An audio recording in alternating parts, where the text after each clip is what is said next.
Alright, we're going. So, welcome back.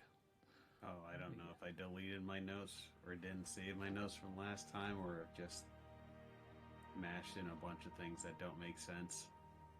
But you have some stuff in there that doesn't make sense.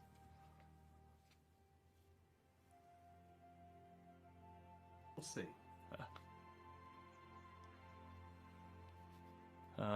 Anyway, so to recap, Yeah, I stopped taking notes at a certain point, apparently, too.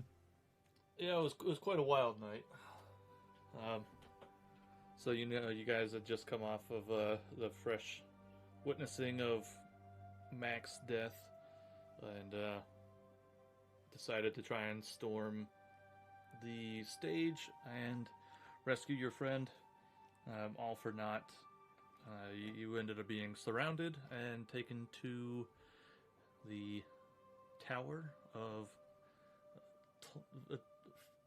the people. Man, I'm drawing a blank on their name right now. Fain Tlabar. They brought you to Kualar Zorl and had a discussion with you in which, unfortunately, one of your other party members met a quick demise. Gilda is no longer with us, but she will be remembered in spirit. We're going to have to recruit new people to play soon. Yeah. Well, I mean, ideally, the four of you guys are intending on staying, and if your characters die, you're still here. You can just make a new one. Not that big a deal, but yeah. So Sounds like we're signing up for a suicide run. we can just TPK and start a whole new campaign if you really want. But No. I don't think anybody wants that. Yeah. So you were interrogated and tossed into prison. Miraculously managed to escape. Not really sure how. The dice rolls worked when they needed to. And by some miracle, you were able to make a mad dash for the door at the very end. Ravo got stunned right by the door, right before he could get out, and you saw his brother, the general of the Fain Tlabar, and the matron of the Fain Tlabar as well. Had a brief discussion with you, and then they let you go. And you made your way back to the bazaar and found an off the beaten path little place to stay for the night. And that was where we ended. You guys did get a long rest. You wake up the next morning, and yeah. I would say the day is yours, but you're not really sure because it's all dark down here anyway.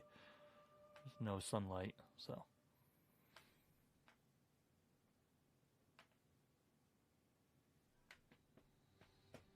I still think we need to get out of here. Pretty much ASAP.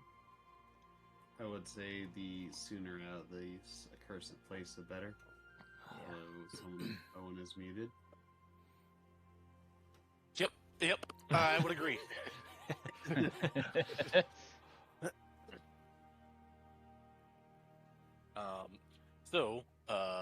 Shall we attempt to go a new route?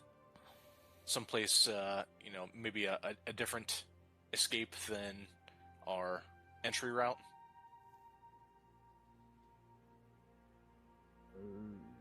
Yeah. Do we know of any other way out? We could ask. Merchants gotta have some ideas.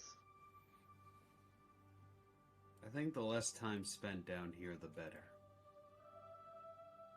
I think we take the risk of the way we know versus asking and raising suspicion of prying eyes and ears. Well, we would need to go back through the house door, and, which, they may or may not take kindly to us, trespassing / intruding as we, came in. Unless you're willing to maybe try and use the stealth approach and go back through the house door. But it is a known path versus forging into the unknown.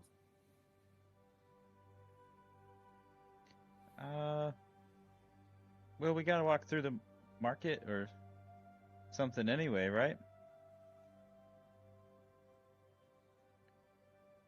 I mean, just asking one or two couldn't hurt, right?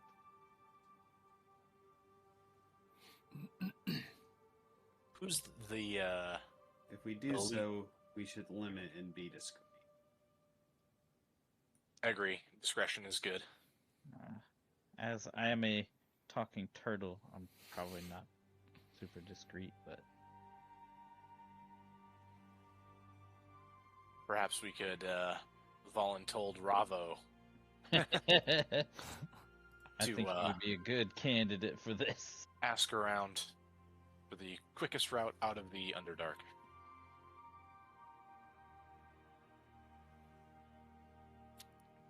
Ravo does not dislike the idea. He doesn't mind going and asking a couple people. Okay. Then I recommend we do that. Okay. Are we in agreement? If you intended on having me have a discussion with myself, I'm not going to. He's gone for about an hour or so, a little less, and comes back with some information on some new paths out of here. Okay. So, it was mentioned to Wait. him that... What? You don't talk to yourself in your spare time? Not usually, no. Ah, damn. The occasional, like raking leaves or something, and I can't get a couple leaves off the ground because they're stuck. Mutter to myself, but that's about it. Anyway, so he comes back with some information, and there are several routes out of here. The easiest is the Claw Rift. You can see there on the north side. That takes you through a big crack in the shelf there, and then through a cave. Then there's another one that's on the south side near House Bainra. There's another on the southwest side. That's a little more difficult. It's a longer path, a little more unknown. And then there's the other main path on the northwest side that you guys came in on. If you remember, you snuck into the city through a secret passageway through House Doerden, but the path that you were on originally does just have a main entrance and exit into Menzoberranson. And that's just on the south side of Los Web. You can see the yellow trail that comes down over this way. So, you got the Claw Rift. You got the trail down here near our House Bainra. You have another one that's more difficult. I guess it's more like right here. Yeah, somewhere around there. And then you have the one that you came in on.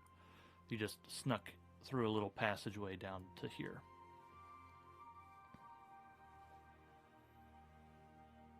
When he was asking around, did he talk to anybody about our destination and which one would be, would help us get in that direction? So you guys didn't mention a destination. You just said getting out. Was there a specific Probably place? better. A specific place you were looking to go? Because you still have your map of the north, so you can click over to the north if you would like. So I'll say the paths that you saw. Let me move Zephyros here. So the one you came in will obviously take you back to Mithril Hall. The southwest one will take you to Rivermoot, just south of Mithril Hall. The southeast one will take you to Zymorvin Hall, and then the north one will take you up to One Stone. That's the general path. There are branches off in there that are smaller paths that can take you significant other places.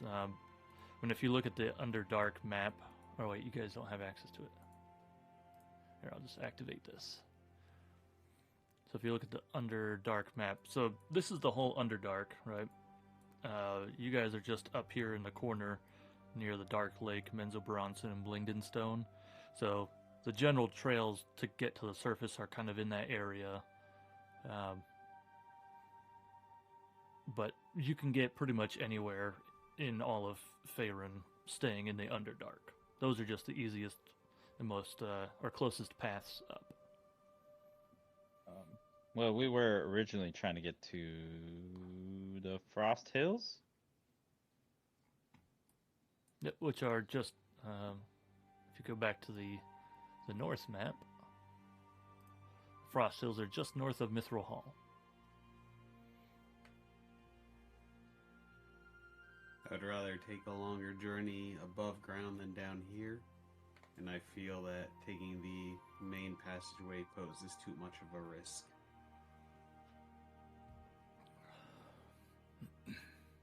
Yeah.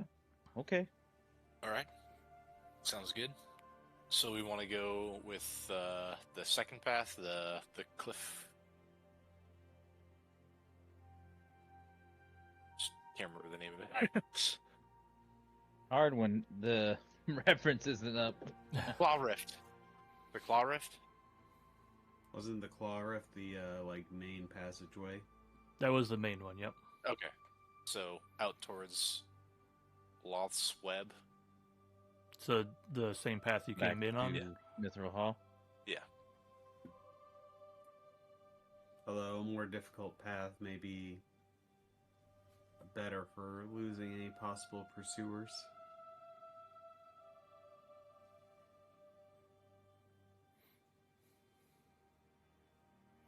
So he did get just a little bit of like timeline wise, like you can rent a some lizards again and get back to Mithril Hall via the same route that you came in, and it'll again take about the 2 days that it took you to come in, maybe a little bit less.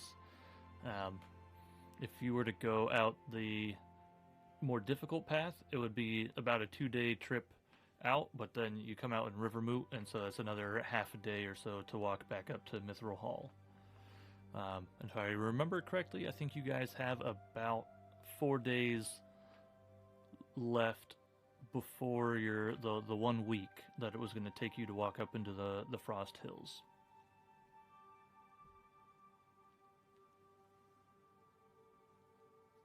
So in theory, either one of those could meet your timeline.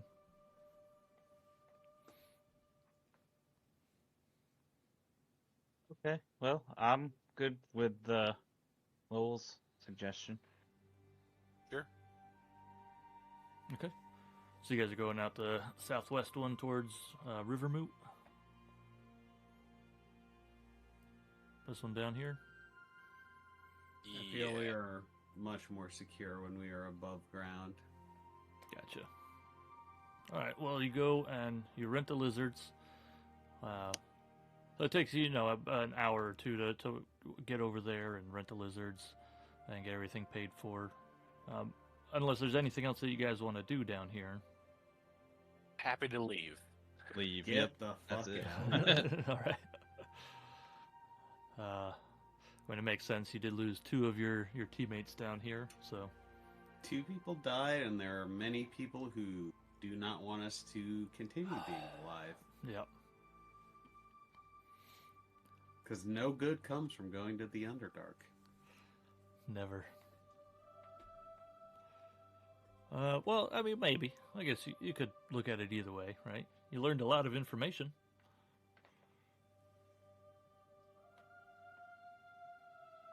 Yay. The cost-benefit analysis, negative. Yep. 1 second. Let's have a...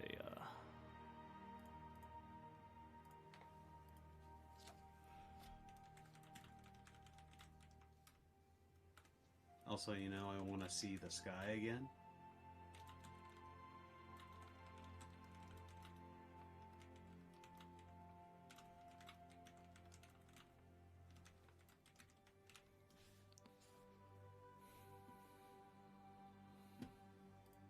All right. Yeah. So, if there's anything you guys want to chat about on the walk, you can. Otherwise, it'll just take you about 2.5 days to, well, about two days to get out. If you guys have I'm sad I questions did not or anything. properly note down or anything relating to Ravo and his boys to inquire for more. You can ask if you want, and I can answer as him.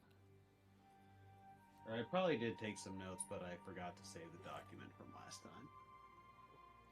time. Well, maybe your character forgot and you just want to know the info again. That's fine too. Yeah, sure. Ask away. So it was the brother you didn't know, but he had some association with the Fain Templar? Yeah, so it seems like he is the general of their army? I'm not really sure. He's vaguely familiar, but I think I was really young when we left, and so I don't really remember him.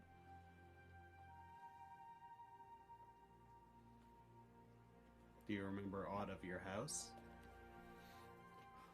Well, I remember my family, because we grew up together, but we didn't grow up in the Shadowfell. That's where we came from. And I know, the story I got told was that we came to this place to make a better life for ourselves, because the Shadowfell's not known for being very habitable to too many people. But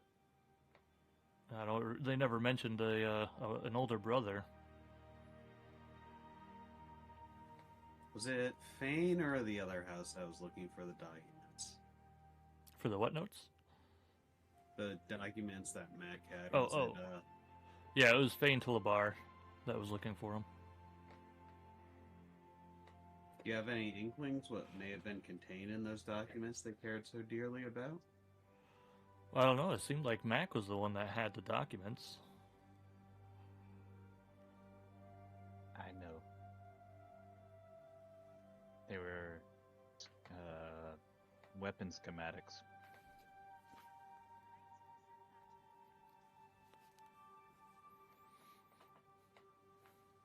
You've been holding out on us? They weren't mine. I wanted to give them back to Mac, and he was obviously on the run because he wasn't supposed to have them. I didn't want to put anybody in danger. Well, what was the weapon? Could you tell? I'll be honest, I don't remember.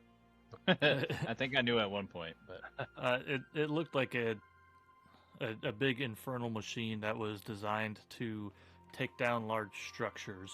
Not really sure, based on a lack of engineering practice, how it was actually supposed to do that, but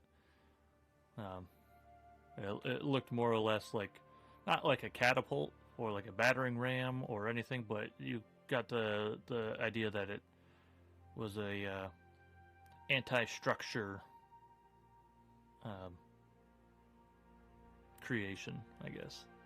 Siege weapon. Siege. That's the word. I couldn't think of it. That's what I was thinking of. It's a siege weapon. Anti-structure, I like your mug. Yeah. Siege doesn't necessarily mean anti-structure, but there are structures at the core of the design. Right. Yeah. So do we know who they intended on using the weapon against? Like, do you think it was like internal strife, like between the different houses of the Underdark, or do you think they were aspiring to use their weapons outside of the Underdark?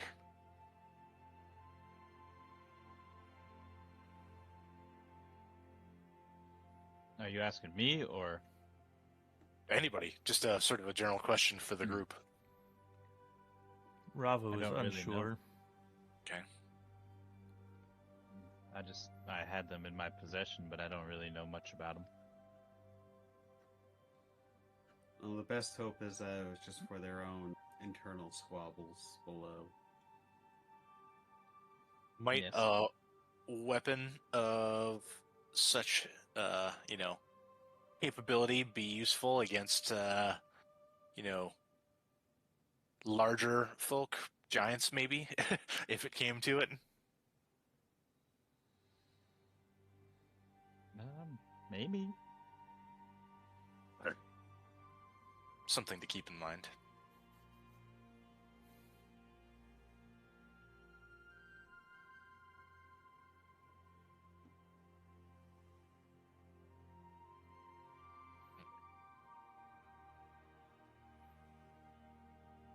But either way, that information is out of our hands. Let us focus first on escaping the Underdark. Agreed. Shall we travel on? You've been traveling. Okay. Yeah, so the first day, passes, and then you find a little kind of cove, little cutout in the tunnel to, lay down for the night. Ravo volunteers to take the first watch, and nothing happens on his watch. If anybody wants to take the second, Sure, I'll take the second. you go ahead and roll a perception check.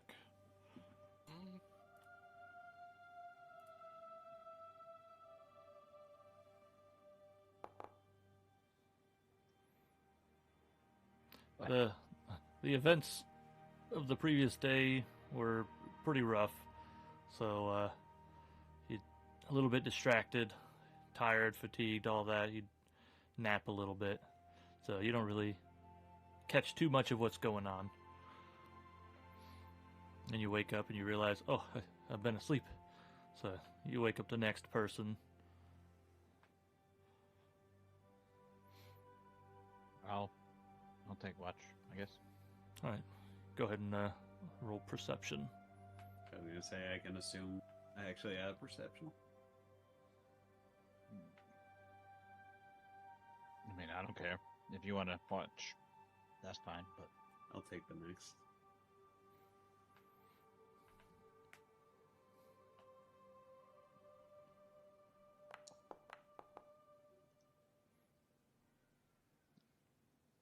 Here I rolled.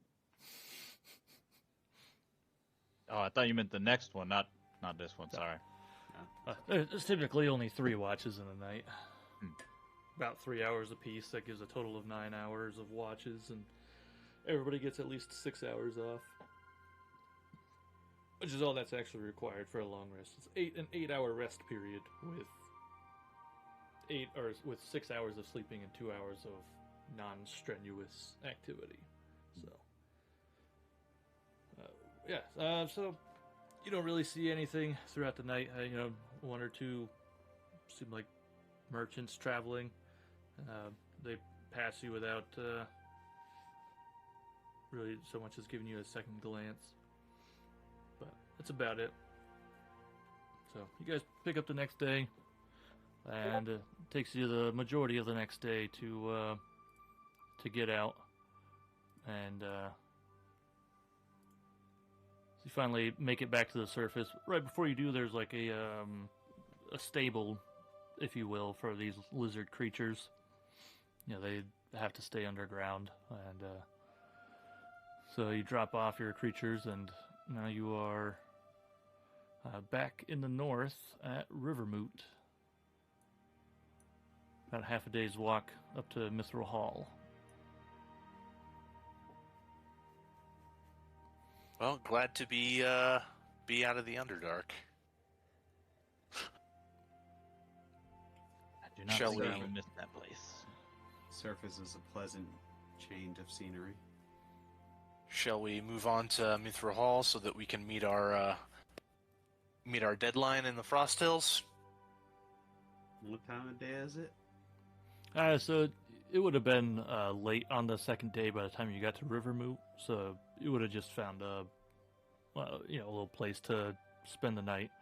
Then it's about half a day's walk up to Mithril Hall. So leaving Rivermoot would be the morning. By the time you got to Mithril Hall, early afternoon, I would say. I didn't know if we had camped above ground or whatnot, what time it is, but that works. Yeah, midday, Mithra Hall, that works. All right. So you get to Mithra Hall. You're familiar with the sight of the gates as you come up on them.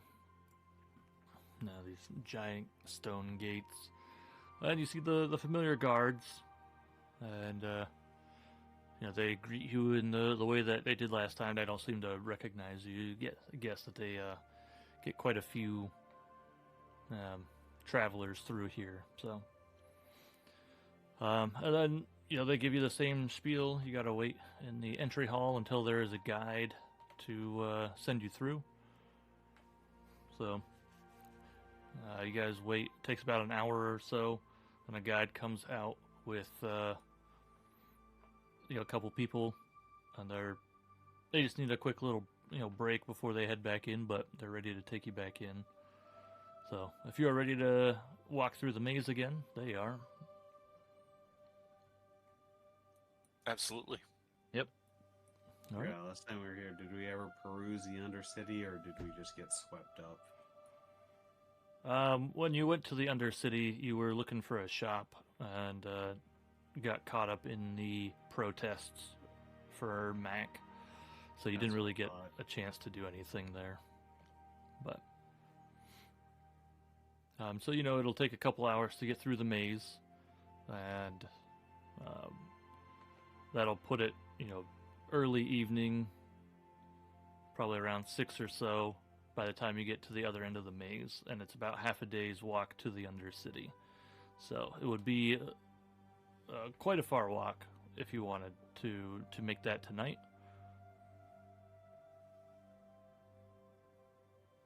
What's our timeline looking like? We should be able to meet our contact in the Frost Hills if we rest through the evening, or this is nearing the end of day 3.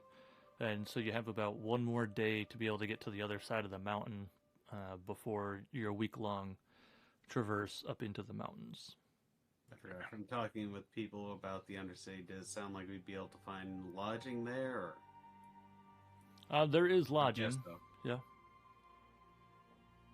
I would say we maybe take it a little bit farther, make our way to the Undercity, find lodging there, and then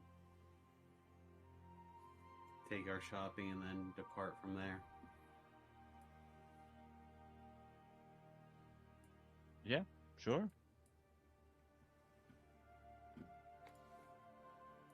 Okay, so you guys are gonna make the walk? yeah. Alright, so you're walking along, and you're in a familiar passage, because this is where Drizzt took you before, and you walk by the familiar door of Drizzt's room, and stop for a second, listen. You don't hear anything. You're walking for about 15 more minutes or so, and then you see a figure ahead of you, and you recognize him pretty quickly as Drizzt. It seems like he's coming back from the Undercity at the moment. He hasn't seen you quite yet. If I recognize him first, I'll just give the friendly wave. Friendly hail. Friends, you've made it back. How went your venture? Could have gone better. We're a little short on personnel now. I see. Where is the tall one with the horns? She's a little shorter now. Or, I guess, that was Mac, wasn't it? That was Mac, yeah. Yeah. The short one was already short, but now he's shorter. But he expresses his condolences and says, if you desire, I can give you lodging again for the night. and then I'm actually on my way out through the north tomorrow as well, so I can be your guide if you so desire. I gotta step away for half a second. Yep.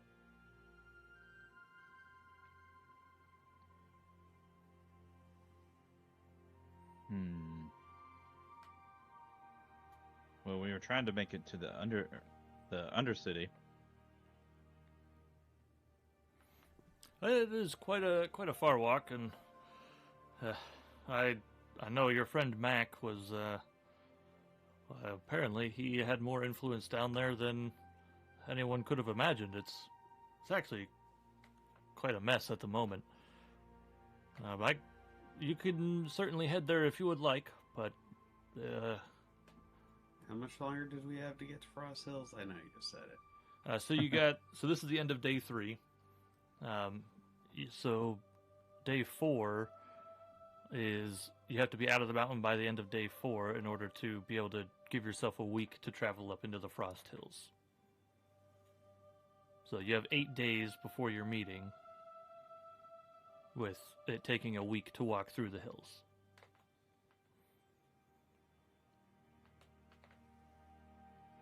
We're looking to save some time as we are on a line for meeting a contact across hills. Yes.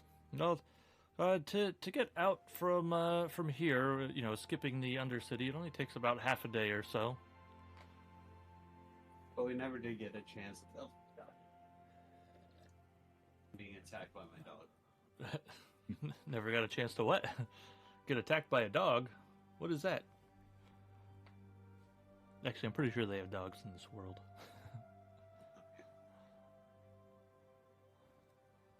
We did never get a chance to peruse the wares of the Undercity to stock up for our adventure. I would say you'd be hard pressed to find what you're looking for at the moment. With the amount of unrest in the Undercity, many people have taken to the streets. And a lot of shops have closed their doors until this all blows over. But please, What exactly is happening in the Undercity?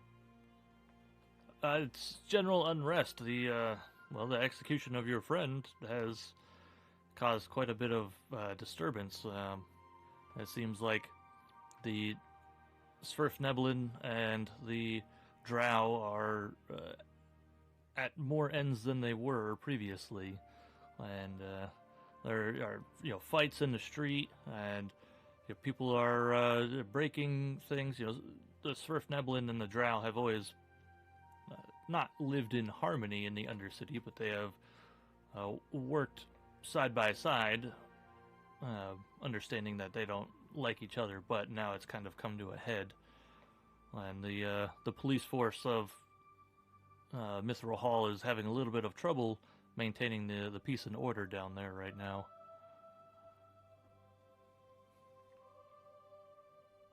Being a dog attack, I will be right back. All right.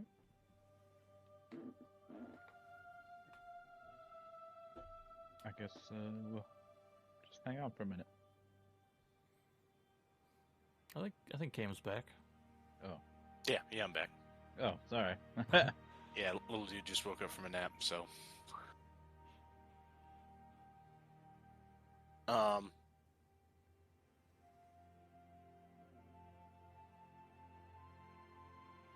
Just the gist of what you missed is there's lots of protests going on in the Undercity due to Mac's death. The Drow and the Sverfnebelin are fighting. I was unaware that our little friend was of such renown. I'm not sure if it's his renown so much as the what it stands for. The clash that has always happened between Blingdenstone, the Sverfnebelin, and Menzoberranzan, the Drow, has always been difficult to traverse that relationship. I think your friend may have stirred the pot a little bit with whatever he did, but his execution has definitely caused the pot to boil over.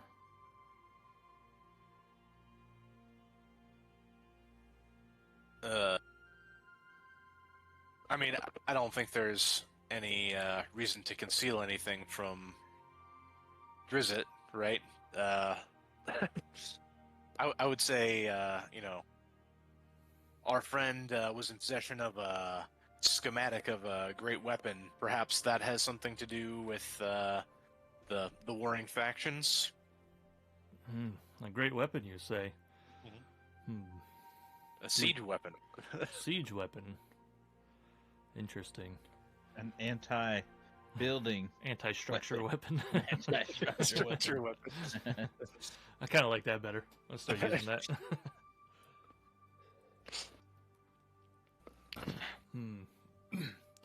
Well, if you would, I invite you to my room to regale me with these stories, and we can discuss the events, and I give you a place to stay for the night. That sounds like a welcome offer.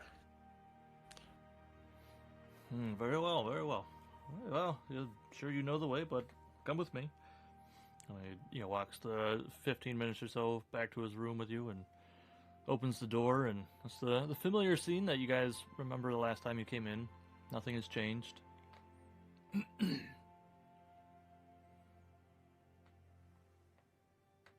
So tell me more about this siege weapon you guys found the schematics of. What was it to be used for? I'll just say, for the sake of time and my lack of memory, I'll just tell him what what the drawings had on them. Yeah, honestly, I never came up with what they were. I'm not that kind of DM, so. But yeah, imagine it was some kind of siege weapon, anti-structure weapon, if you will. So he looks at him and he says, I've never seen anything of this design before. I can't even begin to imagine what it would be used for. I'm familiar with the workings of the houses of Menzo Baranson. My house, the House Doerden, is one of the upper level houses, if you will. Normally, when they cause war, they don't desire to destroy Menzo Baranson. So I can't imagine that this would be used for an inner house conflict. But I mean, it's possible. Maybe you said this was from the second house, Fain Tlabar. Yes. Yes. I'm assuming you guys already told him that, so he knows. Hi, Tuna. Well, I know that they have longed for the position of the first house for a long time. It's possible that they are attempting to overthrow House Bainra, but I feel like House Bainra is even too strong with a weapon like this. They're like, hey, don't touch that power button. Tuna's looking at me like I just scolded her for not turning my computer off. It's all right. I got a little one barging in. Yeah. So anyway, he goes on and tells you some of the history of the houses and how they normally wage combat and stuff. And his house has risen in the ranks a little bit, but they're still like house number 7, and him leaving actually caused a huge issue, and they lost Lol's favor, and that's why he got kicked out of his house, because his family is upset that he did what he did, and so he came to the surface to get a new life, and fought many battles up top and did a lot of good, and so he's happy the decision that he made to get out of the politics of Menzo Baranson and come to the surface and help people out here. I'm back. They were just getting a little history lesson from Drizzt.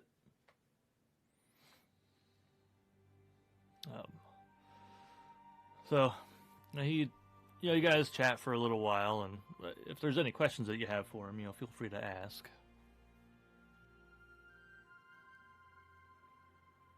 Maybe, do you know much about the Frost Hills? I would say I'm fairly familiar with the Frost Hills. I go through there on occasion, just general hunting or, whatever suits my fancy. Made a couple trips up north. Are they an especially perilous place, or? They are quite steep. Yeah, the mountains are. There are some paths that cut through there, but because of the nature of the mountains, they are subject to landslides and snow all the time, so the paths can get lost pretty easily. I would say the best method for traveling is to find a couple of peaks in a row and go to one peak, and you don't necessarily have to go up over the peak, but kind of make a straight line out of a couple of hills that you're trying to get across, and work your way across that way.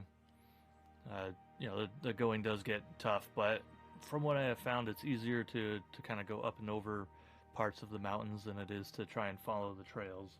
There are many trails in there, and some of them are by creatures that you wouldn't want to be on the trail of, we'll say. Well, thank you for the information. Of course, of course.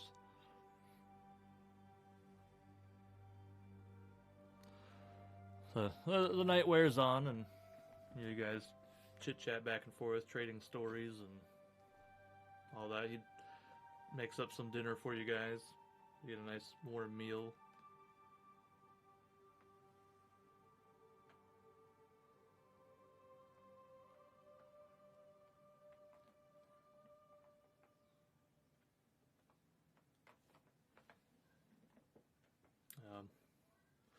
So I guess if you guys don't have anything else that you would like to ask him, then we can just go ahead and go to the next day. So you guys wake up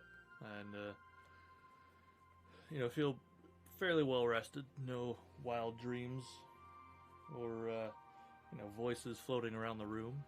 No pulls to Mysterious rings. objects. No pulls to mysterious objects. Nope. Lame. So he gets you some breakfast ready to go, and says,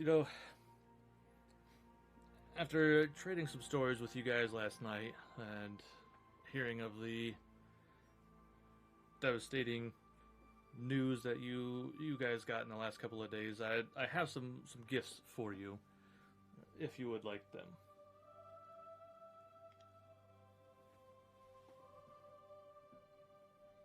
Sure. Not one to turn down a gift. No, I like free.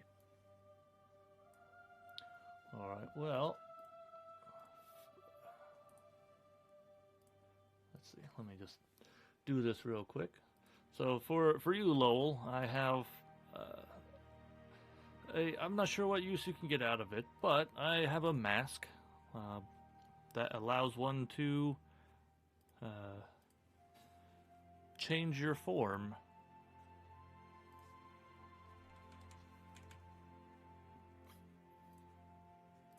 I'm curious, but off for me to be declined such a gift.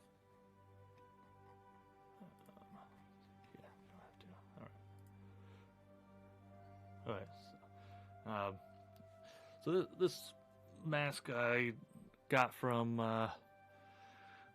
there was a banshee many years ago who was stalking the town, and well, we managed to kill the banshee, and I got the mask from it. So if you check your inventory on D&D Beyond, you should have that.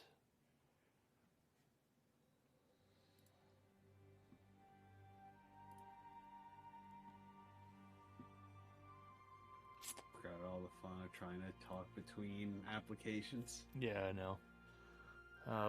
For you, Owen, I see that you are a chainmail wearer, which brings me joy, as I am also a chainmail wearer. But I do know the how heavy it can get And so many years ago, I got a chainmail set from one of my dearest dwarven friends. And so I feel like you might get better use out of it now in these days. So you can check your inventory.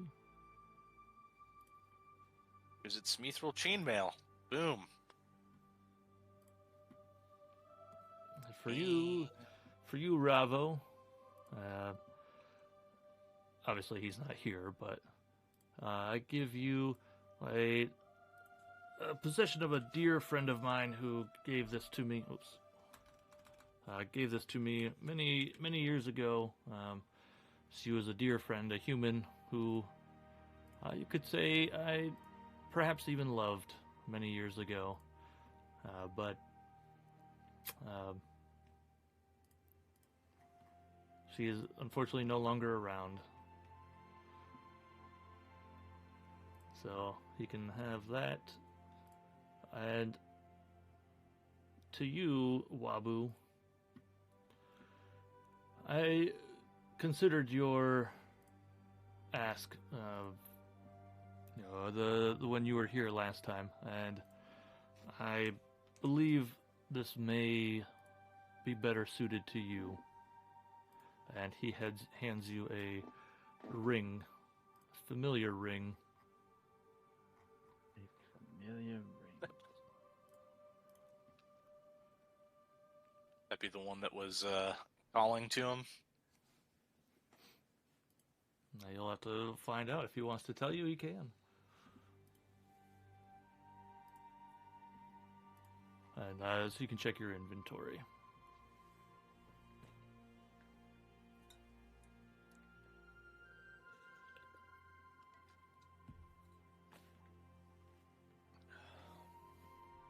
Got it. All right. So,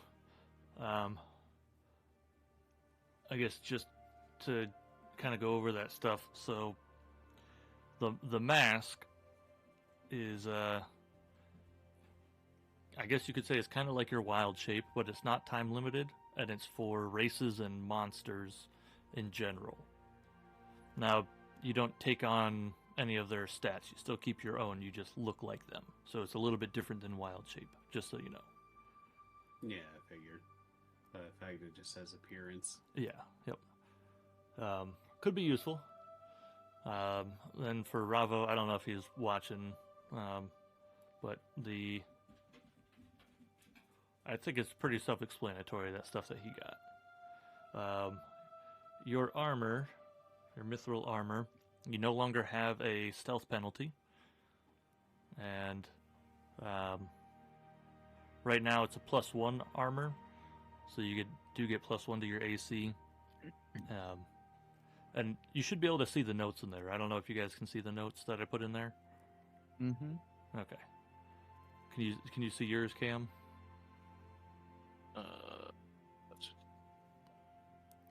The notes. I mean, I see a description. I don't know if that is like one that it is custom that you made, or if that's something it's that custom that I made. Yeah. So Okay, it's something that I'll have to go in and edit when you get to those next marks. But I just wanted to make sure you could see that. Yeah. All right. And so I'm pretty sure his is good as well. So. All right.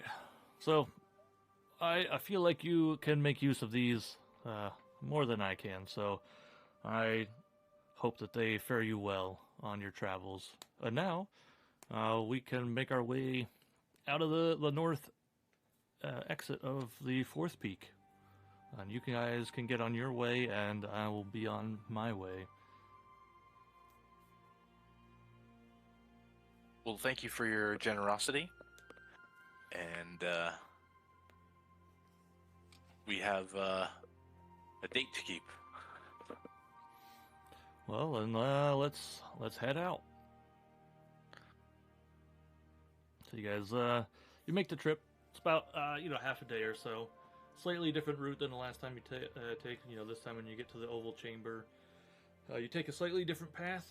That's a little bit uphill most of the way, but you make your way through the halls of gathering, when there's huge structures in there. Not really sure. They look kind of like monuments to maybe to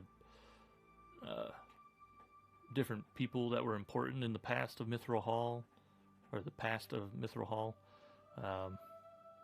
You make your way through the Hall of Dumathoin. What? The Hall of Dumathoin. All right. It looks like it's pretty disused now, but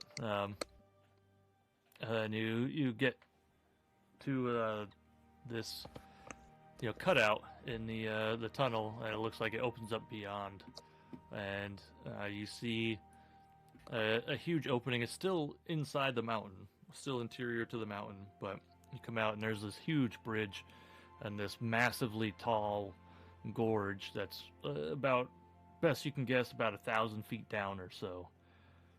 So immense gorge, and there's a lake, kind of body of water, we'll say, at the bottom of this, with a waterfall that falls down at the end. And you can see if you had gone to the Undercity, the easiest way to get up is actually a path that winds its way up the far wall of the gorge that is very sharp and steep. And so it would have been a difficult, not necessarily treacherous, but a difficult walk. Then you guys make your way across the bridge to the other gate. Once you're out, you see the sky again, and you can see this massive expanse of snowy mountains above you, or in front of you, and Drizzt points out, those are the Frost Hills. I wish you the best of luck with your meetup, and I hope we meet again someday, friends. Thank you for everything, Drizzt. You've been immensely helpful. He looks over at you, Wabu, and says, do be careful with that. I trust you know best, but you can never trust anything like that. I will handle with care.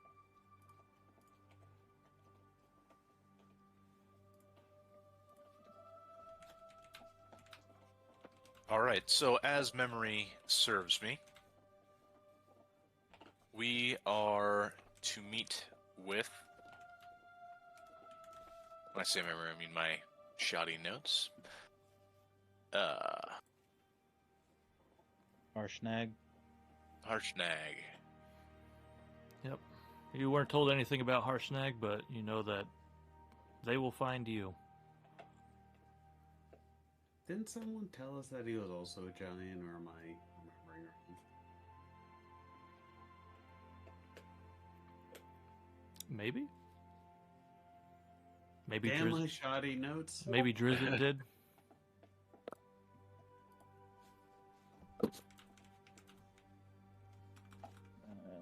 All I got is Harshnag, which I'm impressed. I don't normally go into much detail, but I think I remember the guy there sent us to Frost Hills, said that his buddy would find us. Yep.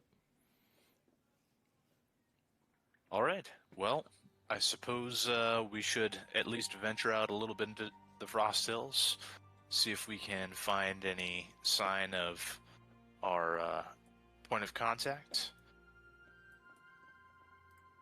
Perhaps make camp, light a fire, see if he is drawn to our camp.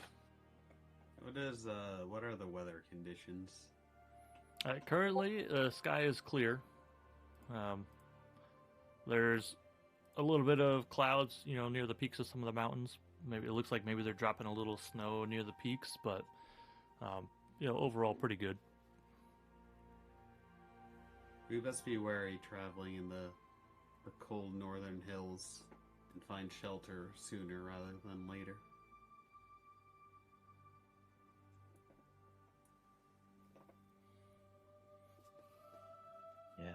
like this cold. You just hibernate, right? Most of the time. Just burrow in the mud and hold your breath for a really long time. I think it would be permanent though if I did it here. The cold grip of the mountains cares not who you are or where you are from.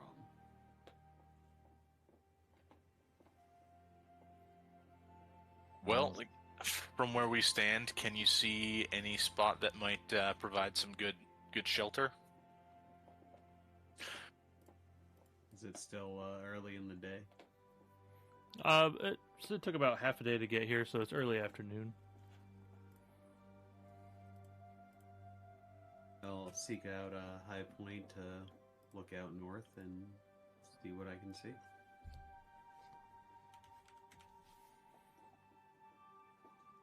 All right. So you look as best you can. Like you don't really see anything, but looks like there's kind of a path down the mountain that continues or winds its way through some of the hills and continues up over one of the other hills in front of you, and then you kind of lose sight of it. So it looks like it's relatively clear. The path is. Yeah, other than that, you can just kind of see peaks, the other peaks further north sticking up here and there. There's a path to another peak that might be a good stopping point to evaluate what time we make it there and our path forward. Yeah, that sounds good. Continue. All right. So I'll have you guys, or whoever wants to, you can start roll me a d20. Who's got it? I guess I got it. I don't want anyone to get mad at me. Well, it's off the table, so you just wasted your 18. Yeah. So the going's pretty smooth. You guys are feeling pretty light. All things considered. The walking is relatively easy. The path is wide open and smooth, and you're able to make it to the next peak or so that you saw within a couple hours. The sun is starting to go down, especially now that you're kind of in the hills. The sun will disappear a little bit earlier, so you might not have as much sunlight as you had before. But when you get to the next peak, you can look, and the path does keep going down into the valley, but then it kind of gets a little bit smaller, breaks off, to one side, then that just kind of disappears, and then it continues on the other side. It looks like it goes down to about one width or so per person. Then it disappears around the next hill. Is a guesstimate how far that narrow way is? About as far away as what you guys just did.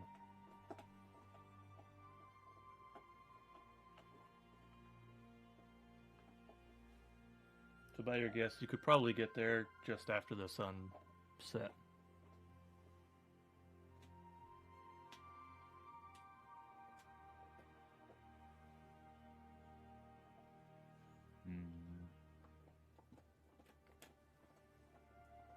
I mean, I'm willing to try it if you guys think so, but I'm up for a little gamble.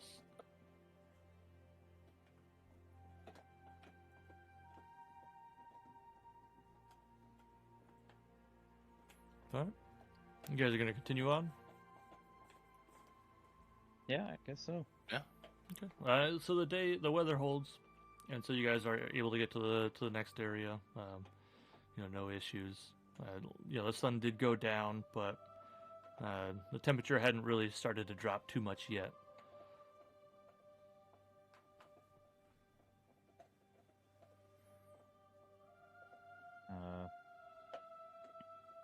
Seems like a good spot to make camp, huh? Yeah, I guess the don't need to push our luck.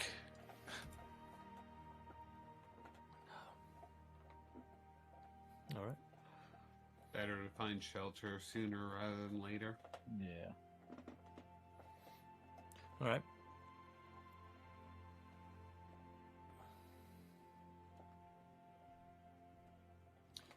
So whoever wants to go ahead and look for, or you can do a survival check to see how good a shelter you can find.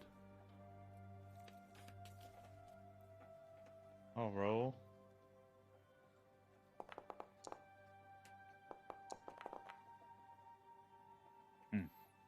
That one seems better. So you're both looking around. Lowell finds a pretty good spot. It's this little cave that's tucked off the path a little bit. It's warm. I say warm, but it's out of the cold at least, and there's no snow inside.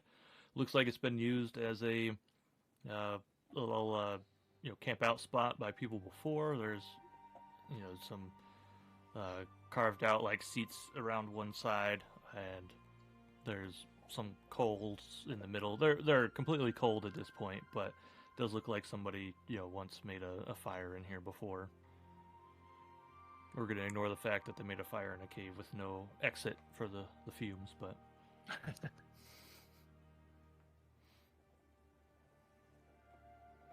Listen, carbon monoxide is your friend. Just makes you a little sleepy. A little sleepy. It just wants to take care of your tiredness. Puts you to sleep, makes you take a nap. That way you can get some more rest. That's all, right? Mm-hmm.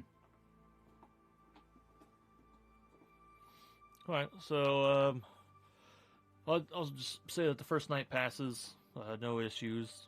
So you wake up the next day, the weather's still holding out pretty good. So whoever wants to can roll the next D20. I guess I'll do it.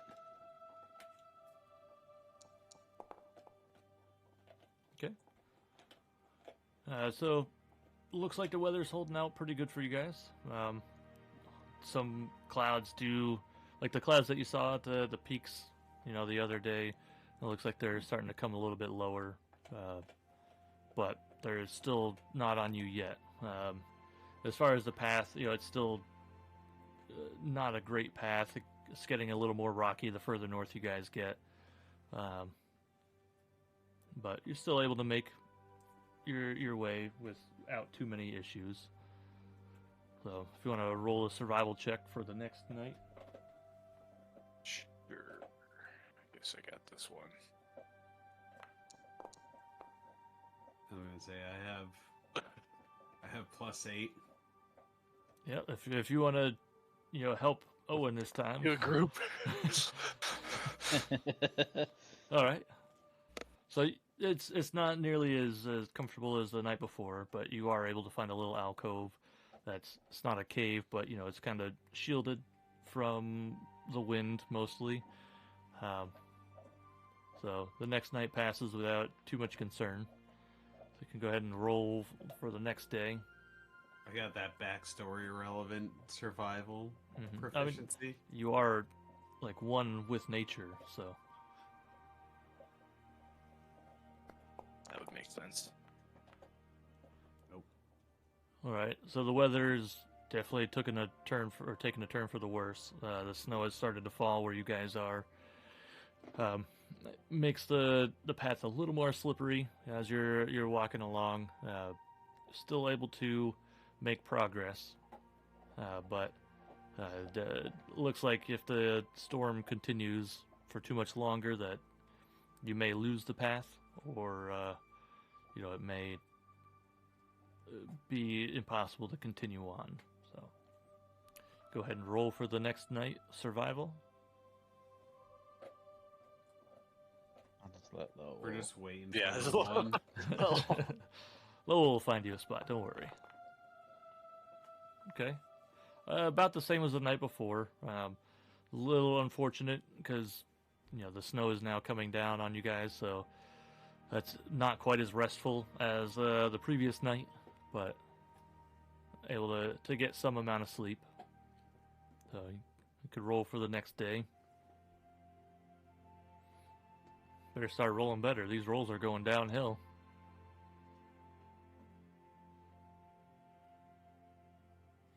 I think Owen rolled first. Yeah. Back You to wanna roll, Owen? Back to Owen. Sure, I'll roll. I mean, I'll get the next one, I guess. But look at you. It's not terrible. We're Oh, alive. I'll just take your 11 for your D20. You weren't doing survival check. Sorry. that was just a daily travel path. So you got an 11. So the snow's still coming down. It is about the same as the day before. So not terrible, not awful, but not great. The going is slowed down a little bit, but not noticeable. So you go ahead and roll for survival for the next day. Or next night, rather. Doomed to have the garbage roll. Eventually, it's got to happen, right? You're still maintaining. You found another little shelter. It looks like it's been used before, but it's got a little bit of a roof on it, so you can sleep on some ground that's not covered in snow this time. All right, Wabu. Next day is to you.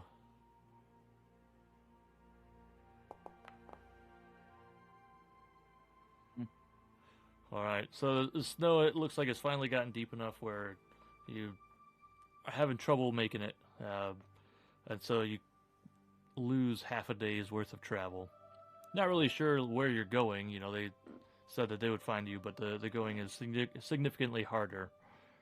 The snow has definitely picked up. We'll do a survival check for the next night. This is I'm just waiting for the one. Is this me? No, is Nope. that okay? Lowell's your guy. He's keeping you alive at night. If Lowell wasn't here, you guys probably would have frozen to death.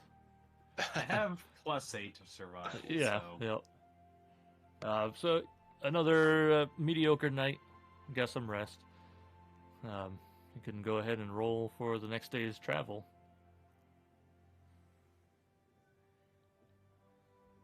Probably better for me to get the one. Oh no, that's 11. All right. Get the one out of the way on the random table versus. Snow let up a little bit, so you guys can make your way again without too much issue. Go ahead and roll for survival for the next night. I think this is end of day 6. Or I guess technically this is the end of day 5. Oh, we doing comfy tonight. Yep, you managed to find another little cave. So you guys are good. You're able to rest and recover. All right, who's got the next day's travel? That would be. I think it's you, me. Owen. Yep. Yeah, let's loop back over. You didn't see that. I didn't see the roll either, but it rolled. And you got a 20. 20. Best day so far. It doesn't show up as like a roll type thing. It just says 20. But you know what? I'm not gonna argue with it. I don't know what that was. No. Oh, I forgot the D. Oh, Well, just said what do you roll. mean? Just, I totally see the D right there. Yeah. I was totally about to let that go too. Oh shit. I All shouldn't right, have said all right. anything. 12. All right. All right, same as the day before. Snow's let up a little bit. Looks like maybe it's gonna clear up here, but It's a cheat code. / roll 20. Got it. All right, here's the 20. This is how Ty gets those good rolls against us. Well, now that I know the difference, I see a 20, not a D20 on the thing. And you could look for my rolls. They always say 20. You always see my dice. It even said it even did the sound. Yeah, I know. The dice sound. That's what was so weird. All right, survival check for the next night.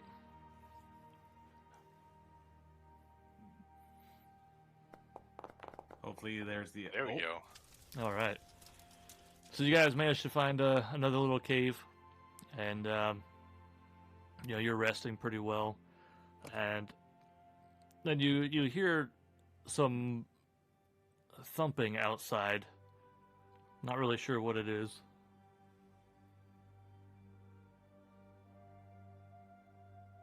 Investigation. Yeah. All right. Who's gonna go? You can either do an investigation or perception, and you don't have Ravo to help you with perception on this one. I got gander. Yeah. I mean, I'm not good at any of them, so. You know what? Just all of you roll one.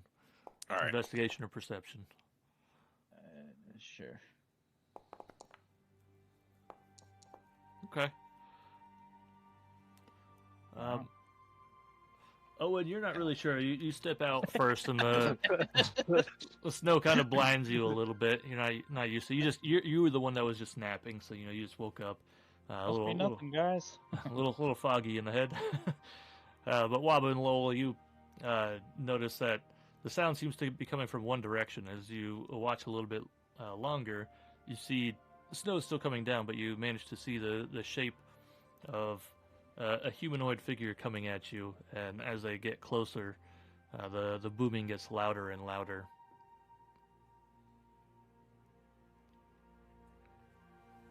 Any way to discern how far they are?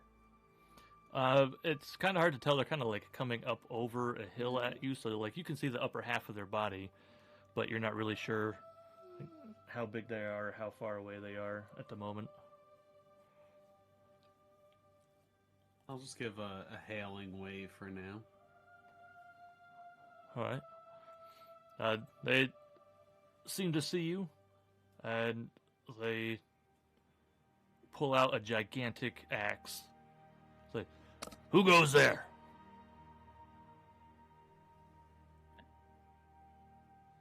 Just a group of adventurers. "What are you doing in my hills?" Just passing through. We're trying to find someone. "Who are you looking for?" One who goes by Harshnag.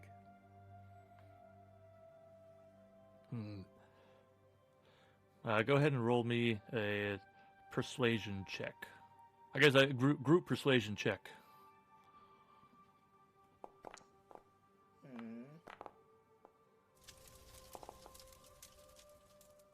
Okay. Man, just dropping those 20s. iTunes, I know. They just rolled pretty good, huh? Except for Owen. He's not great at the moment. Dragging the group down. Not a charismatic fella. No. Which is ridiculous because I have +5 on my persuasion checks. I have +0. Yeah. He keeps his axe raised, but says, "I'm Harshnag. Who's looking for me?" We are. "What do you want?" We received your name and contact information from Professor Valdar. We're seeking information on the giants and the recent attacks. Valdar. I seem to remember that name. I think we have a note on a scroll for Harshnag. Is it for Harshnag? My notes are not good enough. I'm pretty sure you got one, yeah. I mean, is it a note to give to Harshnag, or is it a note for us? I believe it was. So I think you guys got 2 notes from Valdar. One was a letter to the people above the old place where you guys bumbled around before when you came out of meeting Valdar. One was to get back in, and then the other was to Harshnag on your behalf.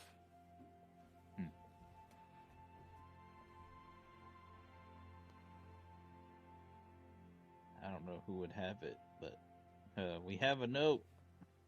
Somebody had it. So hopefully it wasn't Gilda. Fingers crossed. You do find it, so hand it over. Like, I see.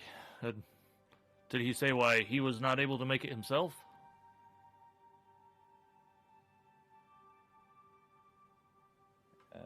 He might have, but that was like 8 months ago. It's eons. Well, almost the same time in game as real life. I think it was about 4 weeks the last time you guys saw him, so not quite, but so it's obvious that Harshnag was expecting to see Professor Valdar, but he is satisfied with this letter that he received from you on your behalf.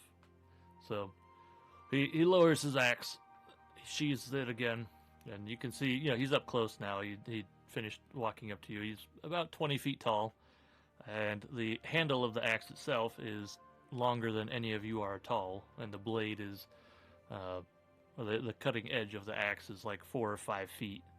So it's a very, very large weapon. Oh boy. Yeah, that axe head is bigger than me. Yeah. So he, decides to, kind of have a little sit. Says, "Well, it's nighttime. So, how about we discuss in the morning our path forward? You all can get some sleep. I'll sit out here and keep watch." I'm inclined to trust him just based off of Valdar's, reputation, I guess. My thought is, I don't think I could stop him if he wanted to attack anyway. So, I'm good. I'm good with it. Yeah. Let's get some rest. All right. We'll take a quick little break there. I gotta go to the bathroom, so come back in a few minutes. All right.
good. That's good.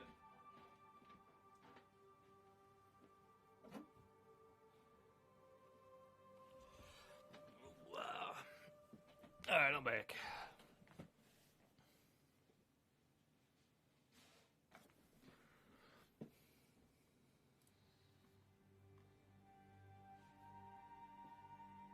Okay, I'm back.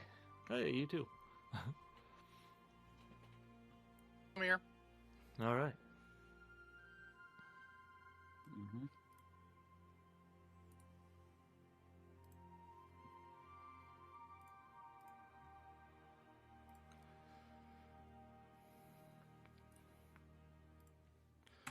Just to give you guys an idea of Harshnag, that's the picture out of the book.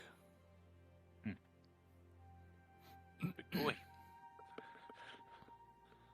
That axe isn't so big. I modified it a little bit. Whatever. It's still big. See, I didn't imagine it as one of those kinds of axes. I imagined it more as like the great axe type, where it's got like a longer cutting edge, maybe more like a Bardici, or however you say that. But Gotcha. if that helps you guys for a visual, you barely come up to his knee, and Wabu, you're like not even up past his shin guard. I mean, I'm used to being pretty small, so that's fine. Yep.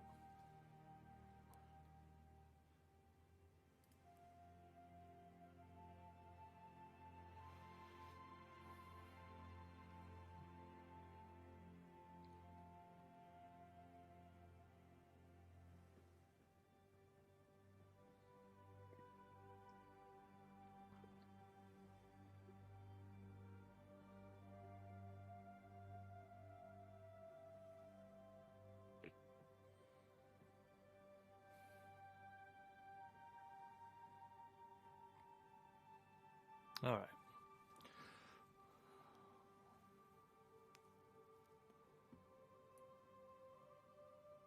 All right, so we're all back. We can keep going, I guess, unless you guys want to wait for longer, take a longer No. break. I'm good. No. Good to go. Ryan, consensus? I'm good. All right. So you guys wake up the next day. Harshnag's outside, just kind of hanging out, sitting there. And says, so, where would you like to go? What have you been told? What do you know?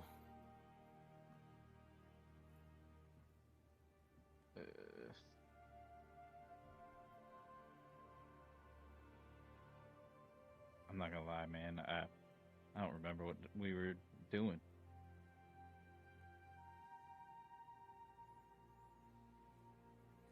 I mean, if you don't remember, you don't remember. Well, what can you tell us of warring giant factions? Well, I do know that the thing. What's it called? Hold on.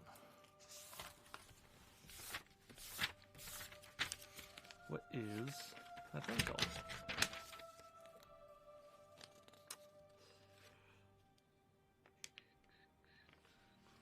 Orbiting.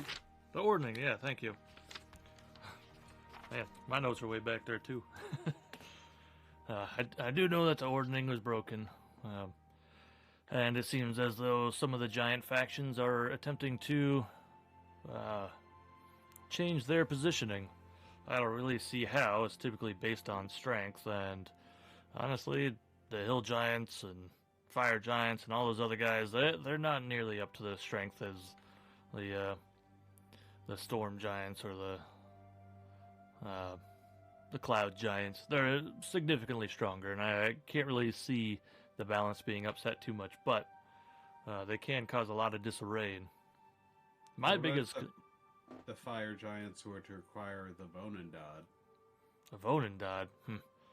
I don't expect that they could ever do that. Those pieces were scattered thousands of years ago, and they were not just scattered on this continent, they were scattered wide and far, and I know for a fact many pieces were dropped off the sides of ships, so I would find it incredibly unlikely that they would rebuild Vonendad. We did encounter some fire giants with some sort of object that led them to possibly a piece of it. Yes, I believe the rods that you're talking about have been scattered. I know that there are a couple of them. They do lead them to the pieces of the Vonendad, but again, like I mentioned, I believe that the pieces are too far and wide scattered for them to really make an impact.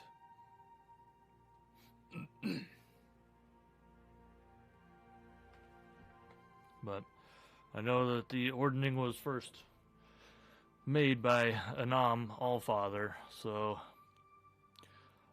my plan was to make a trip up to the Eye of the Allfather to see if I could glean anything from there. Might we accompany you? If you so choose, yes.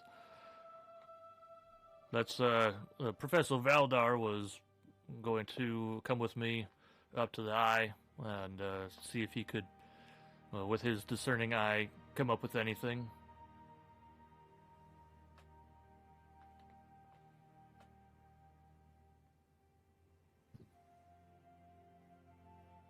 So if that's where you want to go, then we shall head there. It will take about a week or so to get there. If we travel by trail, which I'm familiar with the trails, or we can travel off-road if you would like. It'll take a little bit longer. The trails are not too frequently traversed by others. We did encounter a man in Mithril Hall who recommended perhaps not sticking to the trails and using the hilltops as traversal points. You can do the hilltops. Did he say why to not follow the trails? I don't recall a specific reasoning. However, may have just been for navigational purposes. Well, like I said, I am quite familiar with the trails up here, but if you would prefer to stay off trail, then we can do that. It's completely up to you.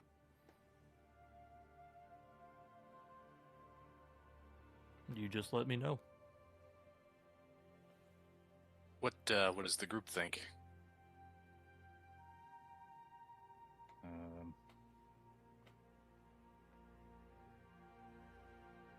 Honestly, I would defer to Harshnag at this point. If we're up to me, I would rather travel the trails and get there sooner rather than later. I mean, seems like a formidable bodyguard.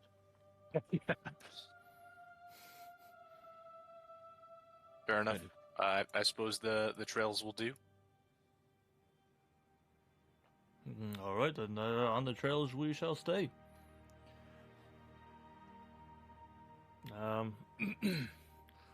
So it'll take about 7 days or so. So if you guys have questions you want to ask Harshnag, feel free. Otherwise, we can just kind of make the trip. If the fire giants were able to find all the pieces of Vonendad, how much of an upset would that cause in your order? I suspect it would cause quite a stir. But we defeated it once, and we know how it works now, so I feel like we would be able to defeat it a second time without too much trouble. So, while it may cause an initial upset and shock to a lot of people, I do not foresee it being too much of a concern.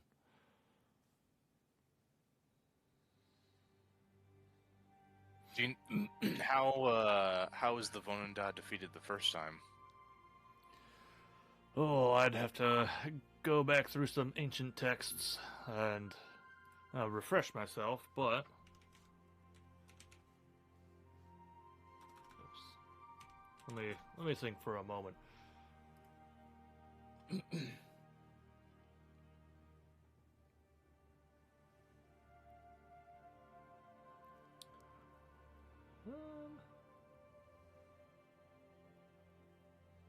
He doesn't seem to remember at the moment. Okay.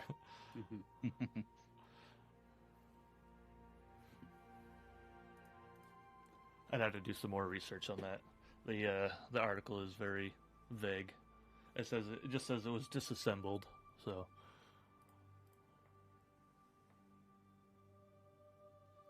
Fair enough.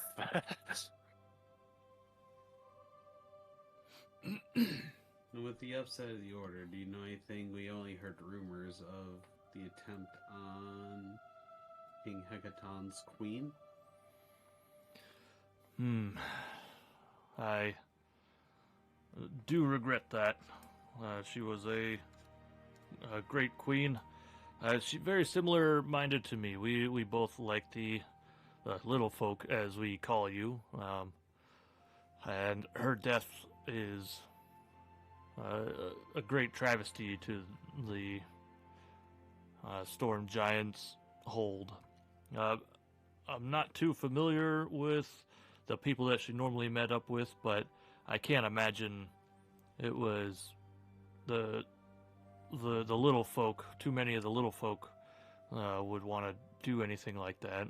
Most of the little folk that she went and saw were happy to see her, and so I would imagine that it would have to be from somebody that's got other desires for something, but I can't really say for sure right now why anybody would want to kill her.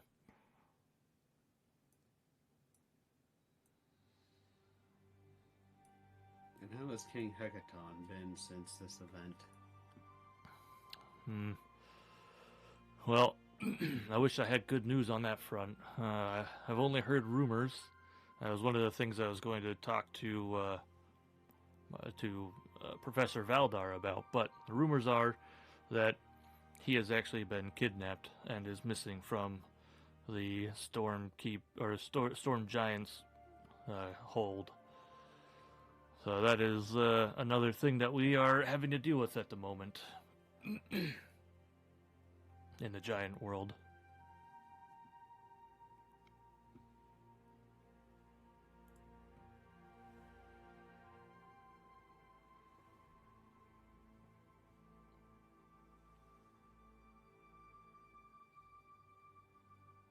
Sure Have there been? I was going to say, have there been any other rumors of major disturbances, battles, or raids like the one we witnessed by the fire giants? Well, where was that one by the fire giants? I don't remember you saying. It was near Tribor. Yes, I do recall hearing about that one. I did hear about two other attacks. One Night was Stone? Sorry. no, it was Tribor. Nightstone's where you guys all started, No. Okay. or close to at least. Yeah, so I did hear about some other attacks down in the Golden Fields. It seems like a swarm of hill giants, the blumbering idiots. They decided to attack the Golden Fields, but they were fought off pretty easily. And then there was another attack way up north at Bryn Shander. There's a little folk town up there. Not really sure why they stay up there. It's very tough, and I don't think there's too many necessities up there for them to live, but they stay. And I had heard that some frost giants attacked Bryn Shander, but after much destruction, it sounds like they were also fought off. What was the first one again? golden fields.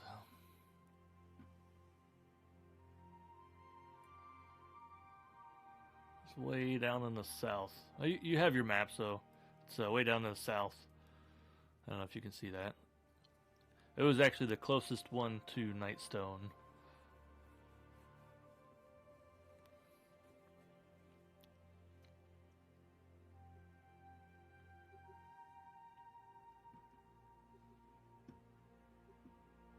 Do you have any suspicions of the connections of the breaking of the ordning and these giant attacks on the little folk? I suspect that they are related. We have had a pretty good giant to little folk relationship for a very long time. Minus the occasional raid. Like I said, those hill giants are real big dumb idiots. And they're always trying to steal sheep and cows for food and stuff. But for the most part, there haven't been any major battles between the two. But I would say these three attacks in short succession definitely lead me to believe that there was some connection. I haven't heard of any cloud giants or storm giants doing anything, or the stone giants for that matter.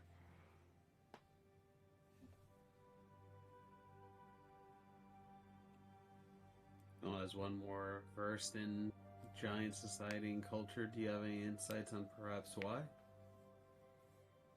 Why what? Why some lower caste giants may be launching these random attacks more often on the little folk? It seems like they are trying to extend the rule of their locations, perhaps. It's kind of hard to tell why they're attacking. The hill giants, I could say that they're just looking for food, but the frost giants attacking Bryn Shander doesn't really make sense to me. I am a frost giant myself, and I can't really imagine why taking over a little folk town would benefit them at all. But the fire giants, from what it sounds like, they were not necessarily attacking the little folks. It sounds like they were trying to gather a piece of their Vonendad. So I would imagine that's what that's all about. They're trying to recreate the Vonendad to give themselves a better chance at destroying the other race of giants, to give themselves a better standing in the new cast, once it finally settles out.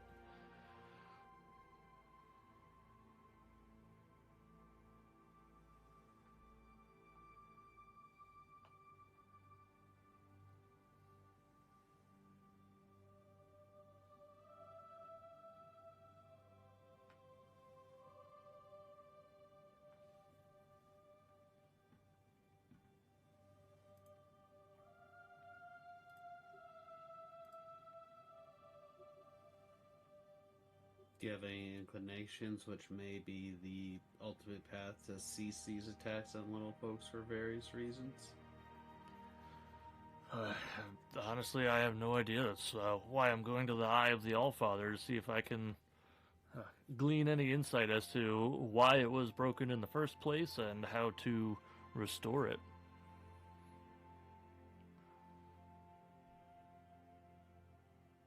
I know it was in your great past, but do you know why it was broken last time centuries ago? Last time it was broken, I don't recall that either.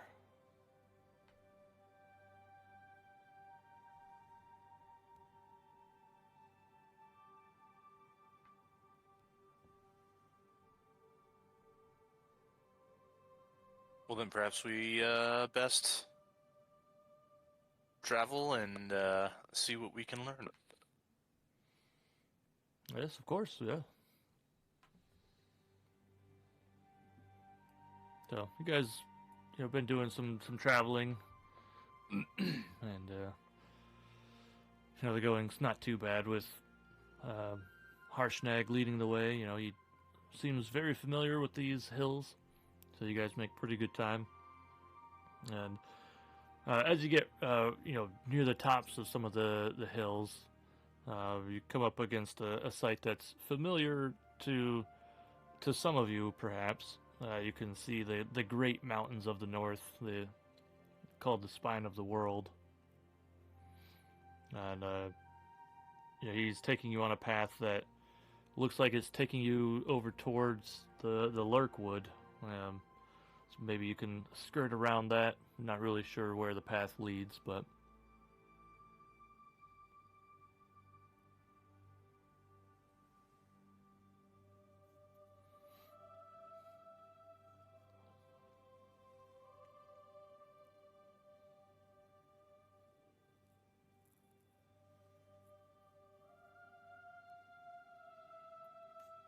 I don't know if you guys have any other questions, or if you want to just continue the travels.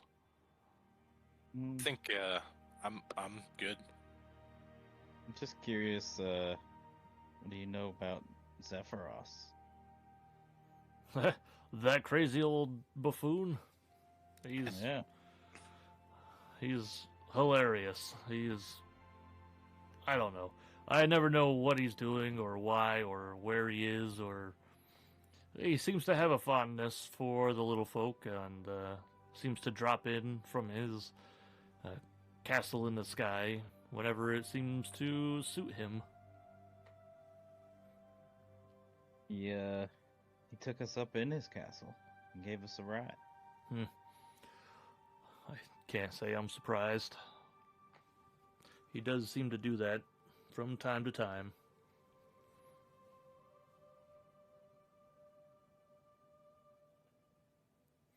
Was he helpful besides the travel? Or was he aloof and mysterious as he typically is for an old man? Definitely had an air of mystery. We did encounter a interesting individual while under his care as well. We came across a wizard by the name of Fizban. Have you heard any rumblings of such a wizard? I can't say I know the name Fizban from anywhere. He was a human wizard, you say? I believe so, yeah. Well, sounds like an interesting wizard friend, but I have unfortunately not heard of his name.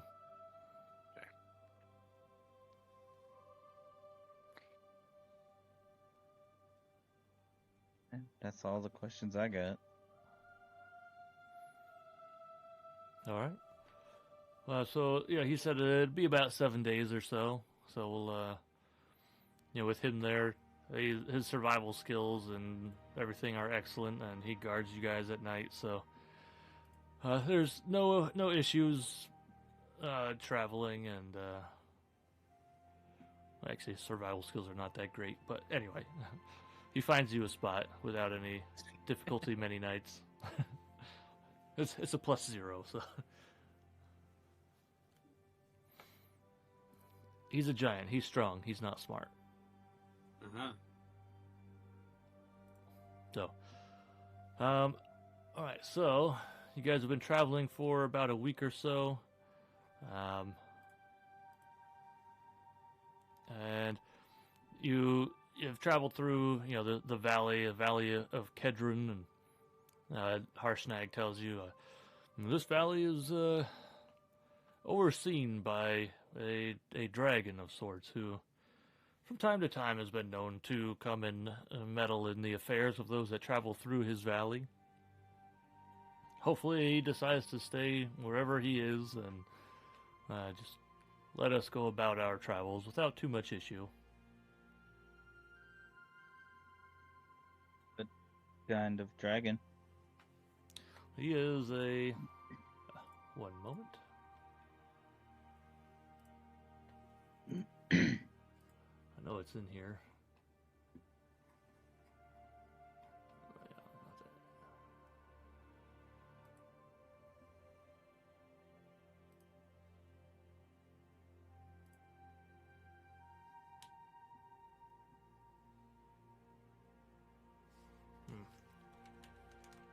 not super important, man. I'm just I curious for my I own think it was sake. a red dragon, but Oh.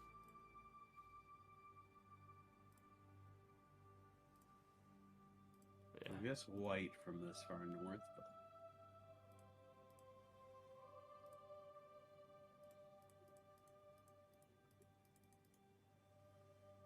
Yeah, you know what? I don't know. If you're curious, I can look it up later. Nah. But That was just me being curious. yeah, I'm pretty sure it's a red dragon, but I can't even remember his name at the moment. So, but anyway, so you guys make it through the valley, no issues, no dragon, and you start going up. You know, the trail is pretty steep up into the mountains. And he says, "Oh, we're almost there." You know, as you're on your last day of travel, and you guys come across this. Oops, lost my place.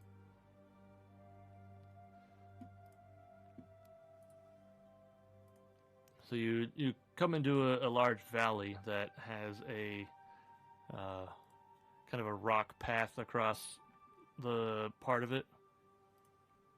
Give you a picture so you can kind of get an idea of what it looks like. So everything's snow covered, and it looks like there's a large formation that's kind of carved out of the cliffside. It's got giant columns in the front, and they look to be about 60 feet tall or so. Or the building looks to be about 60 feet tall on the inside, and you guys are making your way across the bridge there. And of course, nobody's going to be able to see anything. Nope. And that's just because I haven't put you on the map yet.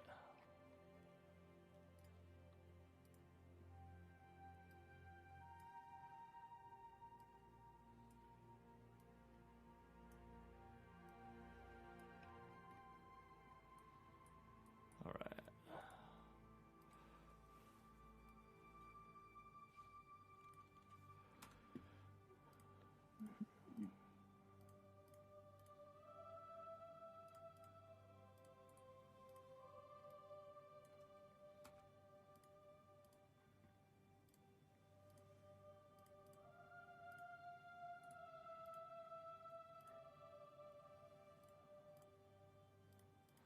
I know you got your whatever vision, so some people can see some stuff, but actually none of you, it's possible that none of you can see anything. I can't see shit. Yeah, that sounds about right. Yeah, I can only see just past the columns. Can you see now? What the heck? See a very specific cone for topography. Me too. That's Oh, okay. quite a drop. There we go. Oh, I see what they did. They added the walls in already. Okay, all right. I see some stuff now. Yeah.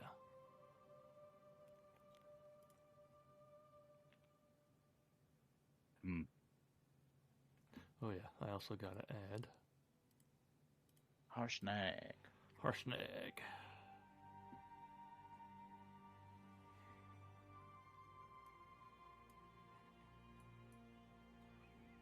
It's very large. Oops.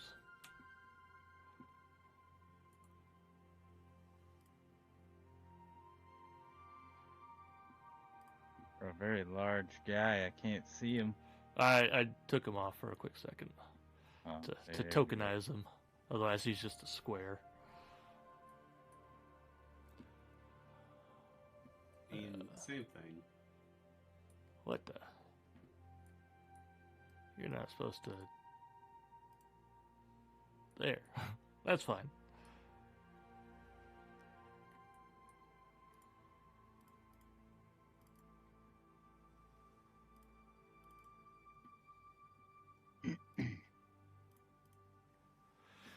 All right. Let me make sure there's nothing else that I missed on this.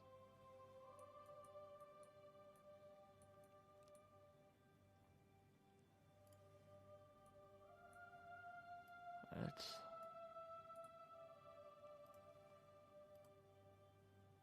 Okay. They had things hidden on me.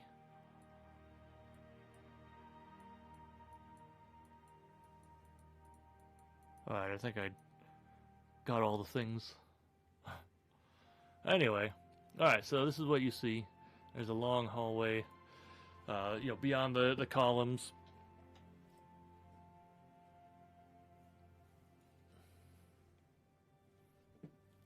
So, Harshnag says, this is the entrance. I can't help but feel like we should probably be a little cautious in here.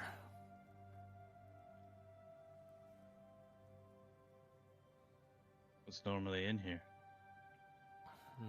I can't say. I have not been here. I don't know if I've ever been here, but I know that there are some little folk that like to climb around these mountains and claim some areas as their own. It's possible that they are around, but beyond that, I can't say.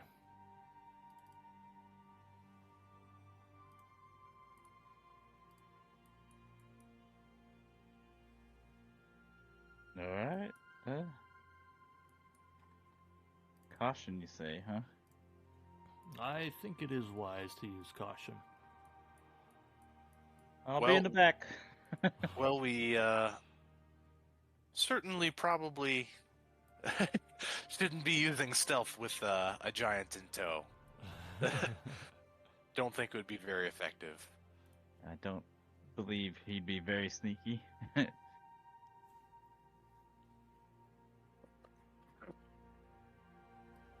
Well, shall we? Those damn Tauren rogues. Take a few steps in.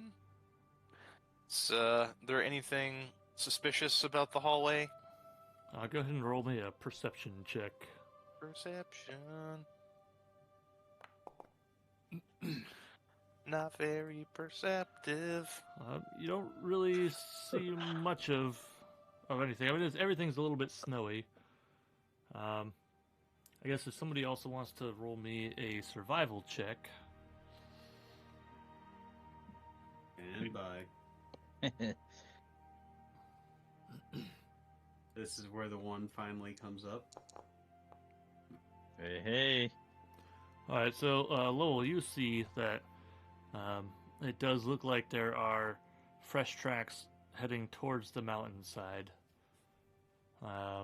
And you can tell that it looks like they are the tracks of 8 humans.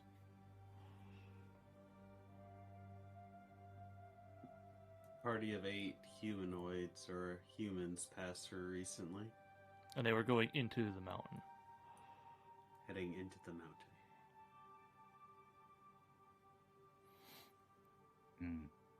Well, I suppose we should be on the lookout then. There's no telling their intent.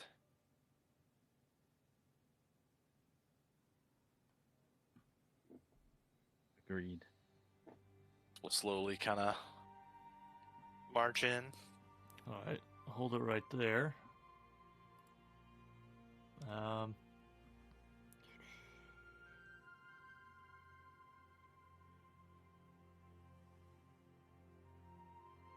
So as soon as you come in right there, you start to hear this awful cracking sound. It sounds like rock on rock. Go ahead and roll me another perception check.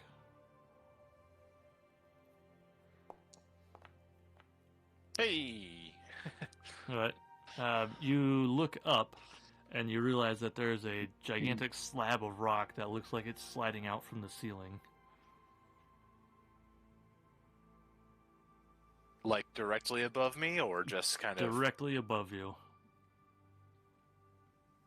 Well, I guess we should take a minute and, Alright, so you step out of the way, and within seconds, this giant slab of rock falls down and lands directly in front of you, and it's a giant slab that blocks the whole path. Looks like it's about 40 feet tall, 40 feet wide, and 20 feet thick. Oh boy. That was close. Definitely wouldn't have recovered from that. If I had pants, I would have definitely pooped in them. I've shit my britches.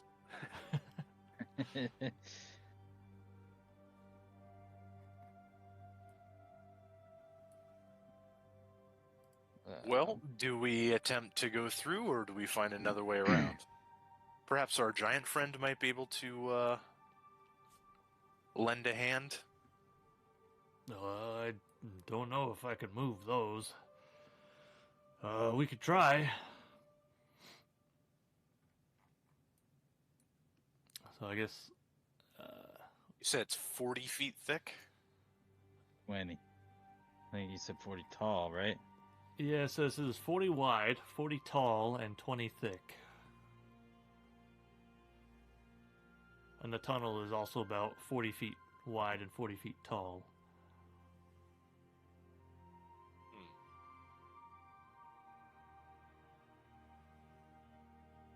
Well, I'm definitely not lifting it. I'll give it a go, but probably gonna be wasting time. What do you think, Harshnag? I think we could try to move it. We could try to lift it so you can squeeze under. But I think we may be stuck and we need to try and find another way through. But you, Lowell, do you have the ability to transform the rock? Not for something this large.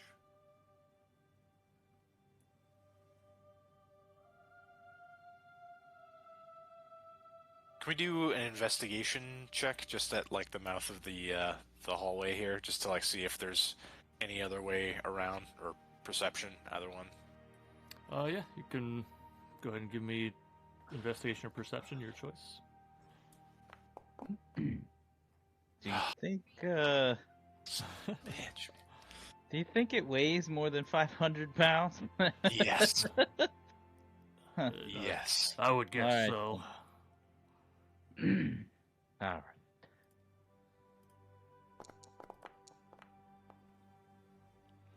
So Ravo is taking a look around as well. Very perceptive, Ravo. And Thanks, Maddie. from the outside, he saw a path that was way up to the north, but he also sees that it looks like there's a little bit of a gap on either side of the rock.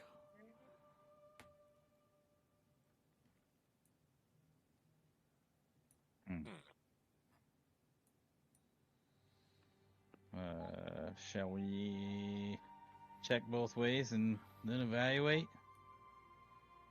If we're not gonna go through. Does the crack look like it could maybe fit a mouse? It does look like it could fit a mouse. Okay. Or maybe you put your own. I'm not sure. So, shall we investigate the pathway? You said it was to the north? It is, yep. Okay. So as you come back out and you look to the north, you can see that it drops off incredibly sharply, and the pathway is very, very narrow. Narrow enough that Harshnag would not be able to get across there for sure. And it looks like it would be very treacherous for anybody else to get across. Not impossible, just difficult.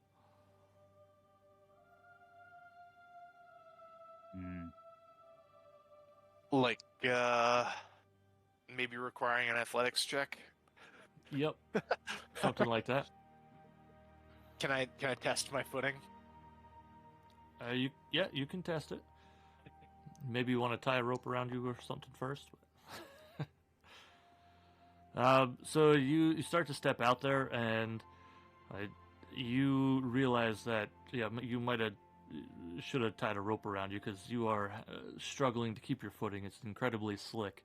You're able to make it, but only just barely.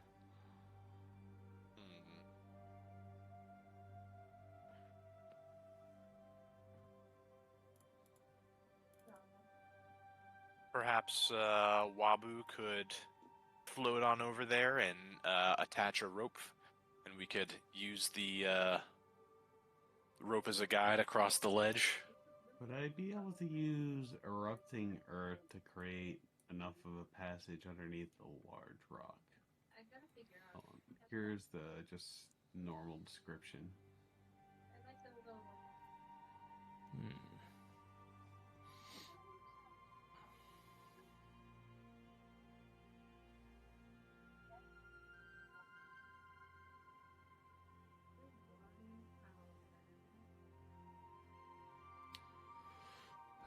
It becomes difficult terrain until cleared. I don't think so. I don't know. Yeah, if I don't think that gets rid of. that. I don't think that gets rid of dirt. It would make the ground underneath the boulder difficult terrain, but it's not gonna like clear it out necessarily. Or at least like break it up. I was maybe thinking. Yeah. I don't think that will work the way you want it to.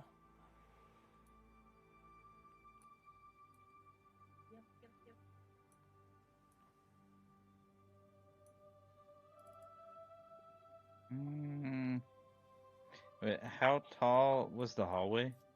The hallway was about 40 feet tall, and the rock was also about 40 feet tall. So it basically fills the passageway. There's a tiny little gap on each side, but it more or less fills up the hallway. Like we said, there's a gap that's small enough for something very small to get through, but definitely not people. I was more concerned with above. Oh yeah.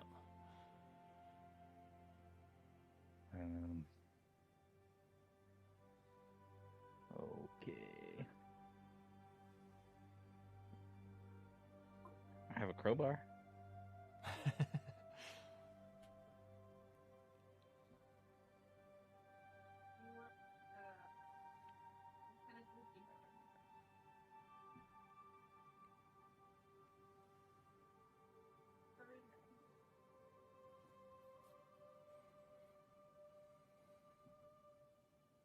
I vote we go for the treacherous path.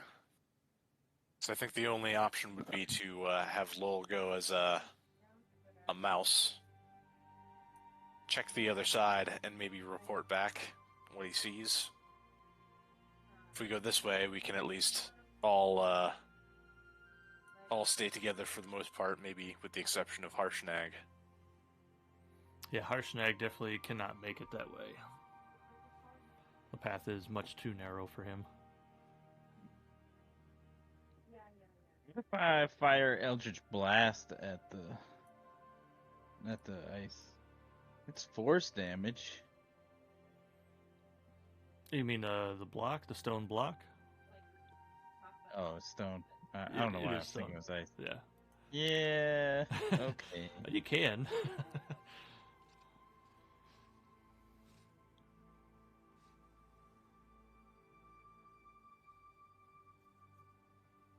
It's a cantrip. Blast away. Yeah. Going to see nothing happen. Couple scorch marks. That's all. Maybe a couple of chips. You could get through with Eldritch Blast. It just might take you a couple of years. Yeah. Okay.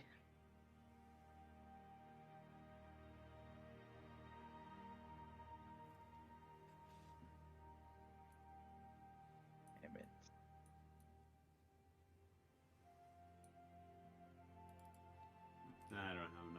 shit to make it through. Yeah, I don't think I do either.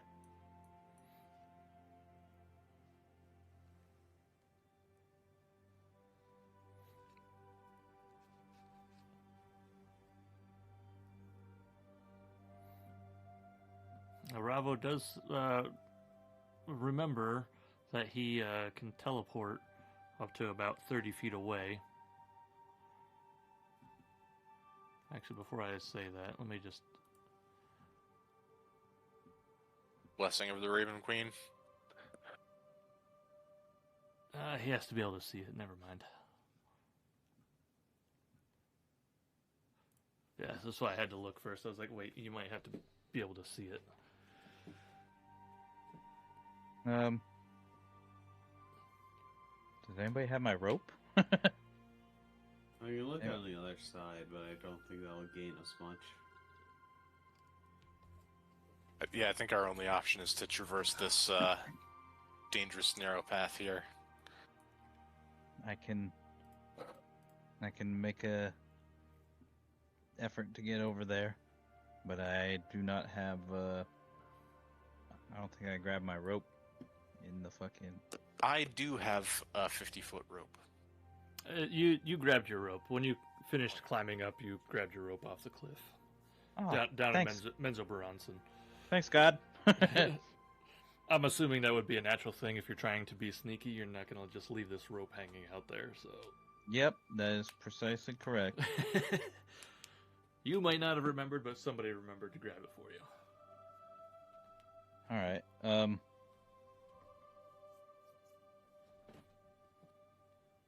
I guess if you don't mind, Owen, step away from the ledge, please. Oh yeah. Let me make some space. And then I'm gonna get about here, and I'm going to.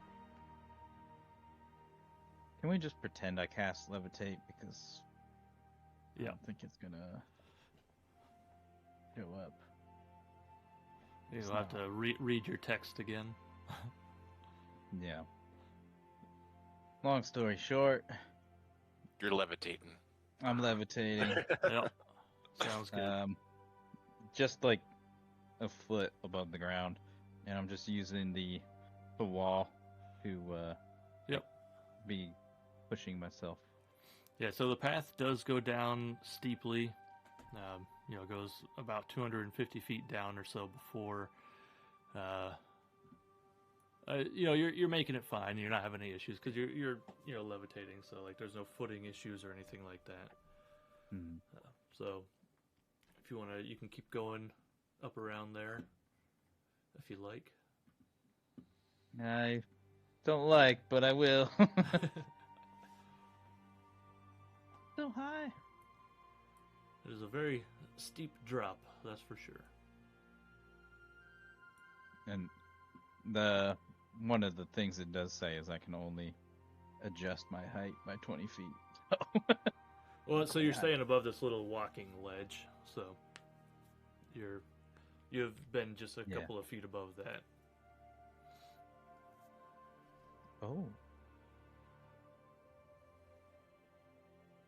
Hmm. All right. Okay. I'm not taking levitate off, by the way. Gotcha. So you come into the cave just a little bit, and I need you to roll initiative.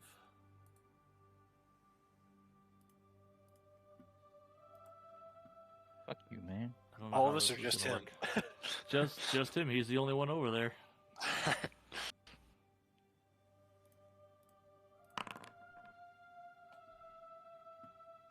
I am far behind. He went too far into the cave. Well,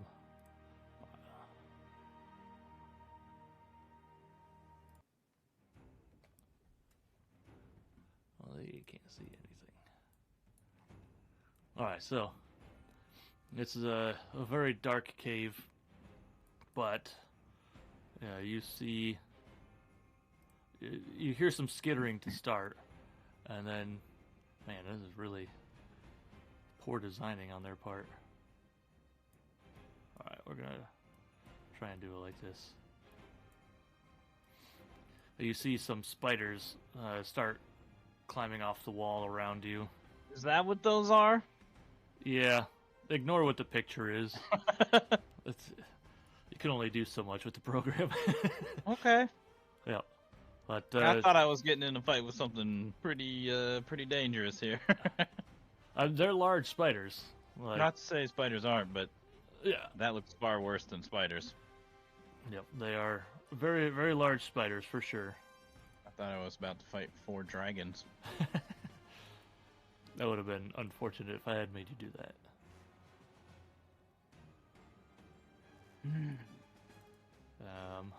Okay, that's that one. Gotcha. Well. Alright, so go ahead and be in combat. So the first spider comes up from behind you and Do the hail. gives you the old bite. I think that's all they can do, right? Yeah. Okay.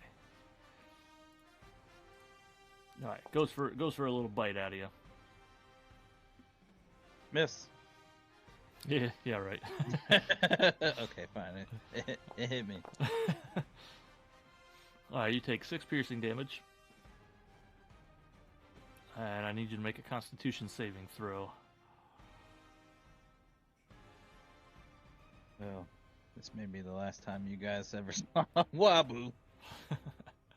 Constitution, you said? Yep.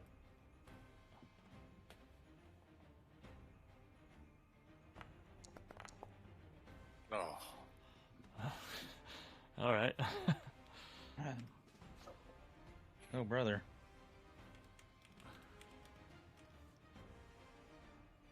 Remember we were talking about the ones that are gonna show up? You take 9 poison damage.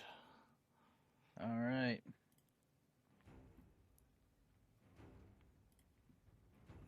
All right. Brings me to this next spider, who can't come through the wall. It's gonna be. All right. Also gonna go for a bite.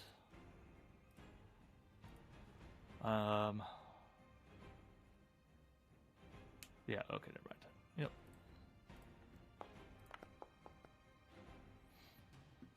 That will Alright. not hit.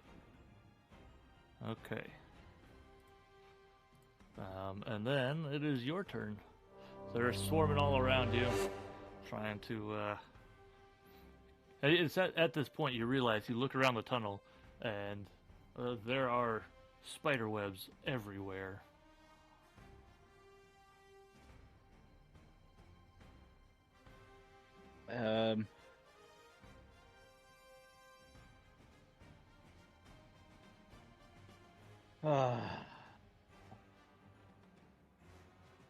Retreat!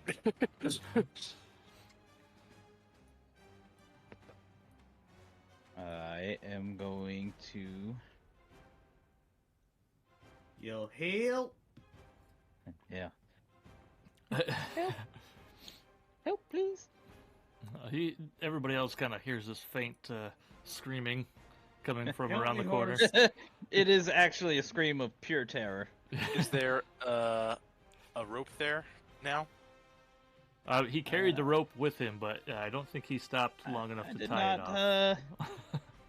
Did not tie it off. Nope. He's still holding on Only to the 50 rope. feet anyway, so I was trying to find the best spot for it and got a little ahead of myself.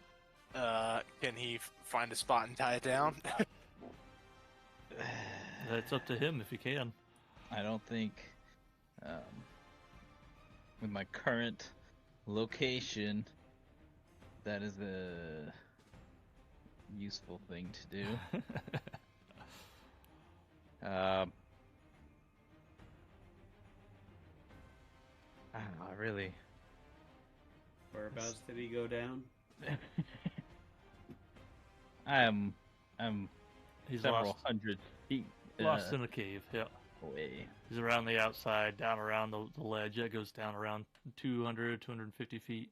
Which you realize in retrospect, your 50-foot ropes, 2 of them tied together 100 feet, probably not really going to reach.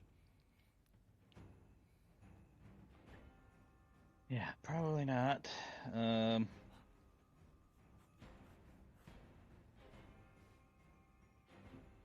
Okay. This is not what I want to do, but I am going to cast darkness Okay. on my I don't know, my cape, I guess. Gotcha.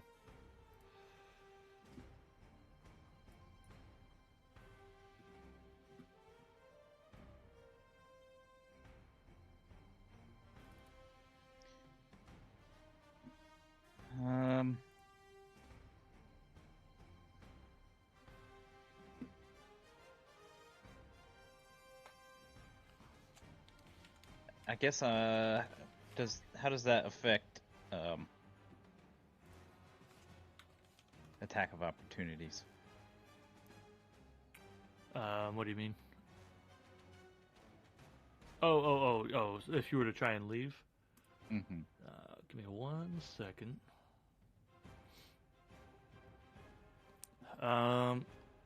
So they will still get their attack of opportunities. So I'll say that you get the sense that they are in the darkness and they can't see, but if it feels like if you are close enough to them, they can still kind of sense where you are. But I would say they would still be able to attack, just maybe not at full effectiveness.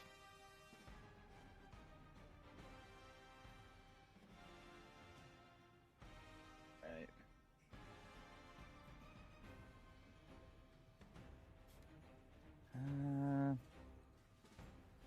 Hi, Tunes. I saw you open the door. Hi, little one. You can't be over there too much. Okay. Are they really as big as the icon indicates? They are, in fact, giant spiders. All right. And they're slightly bluish in color. They're like ice giant spiders. Makes sense. Guess I'm gonna have to fucking end my turn. Are you going to try and get out of there, or? I'm debating right now. Yeah, I'm gonna try Okay. to make my way. I can't even tell how far I can fucking move.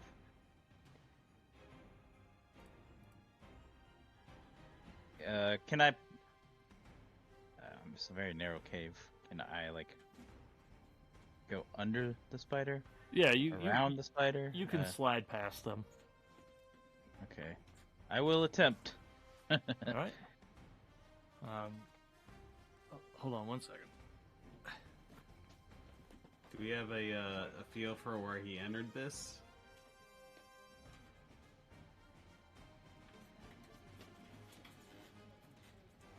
I don't know how far away he is. I am not close. All right, I'm back. Hey, that's not for you. Leave it. All right, so you're gonna try and run out of there. Yep.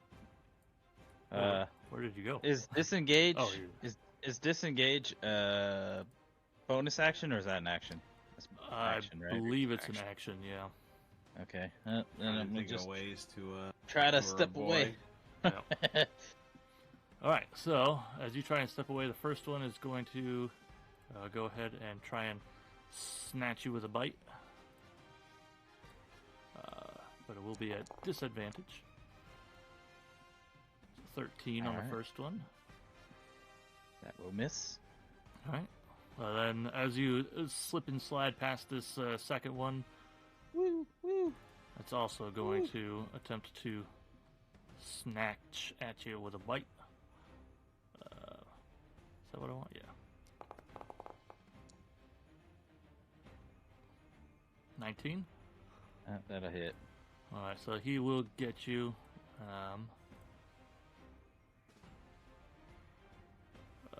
What am I doing? Yeah, that. So you take 10 points of piercing damage, and I need a Constitution saving throw from you.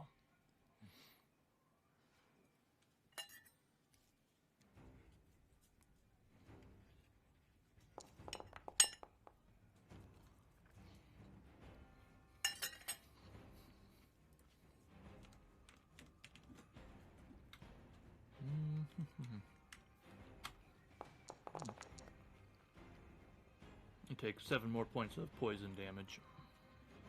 Okay. Let's see.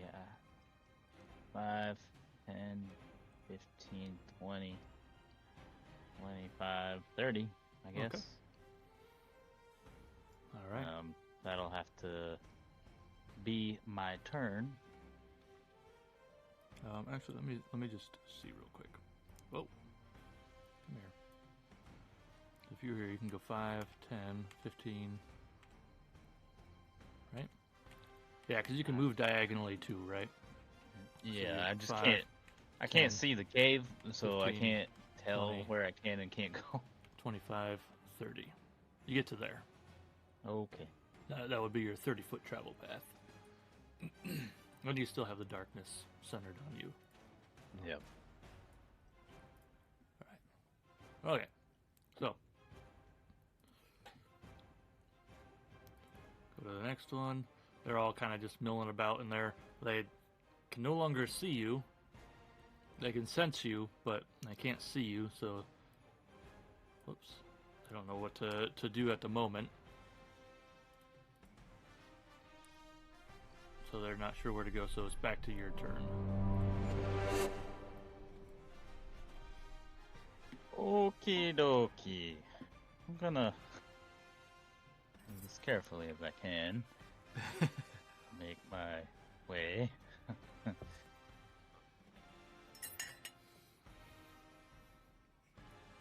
you have any inkling of where he climbed down?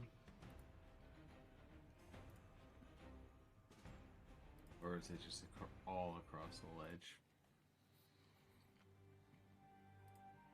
I'll be honest, I can't even tell.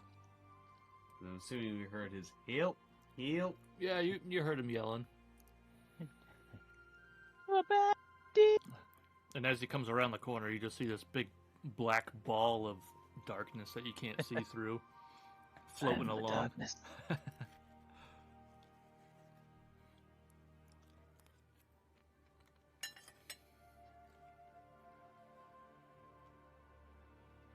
Sorry about me eating. Don't want to be rude. Rude. Mm-hmm. Am I disengaged? Yep, you are out of combat. They can no longer find you. Okay then.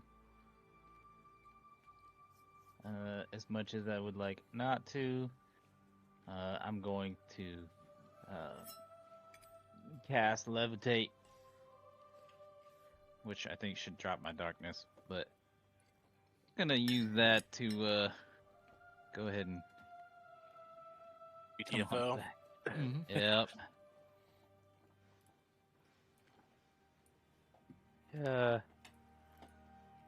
guys got any other ideas? that way's not great. Is there a way we can? We heard you yell. What's the situation? Spiders. Fucking spiders everywhere. I guess if you want more clarification, really big fucking spiders everywhere.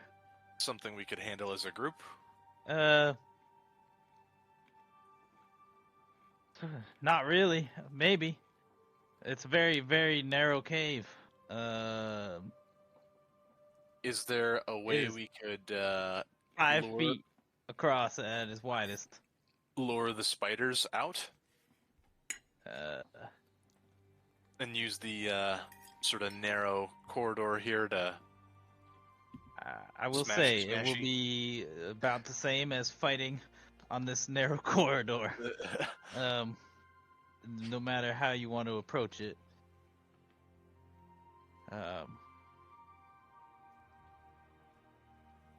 I suppose yes, that is possible. The only real risk is dying. Well, we could try and lure them out, or we can try and stealthily make it across as a group and try and sort of use a choke point to control the flow of battle. Yeah. I am back. For some more information, I saw at least 4 enormous spiders. 2 of them got their teeth in me.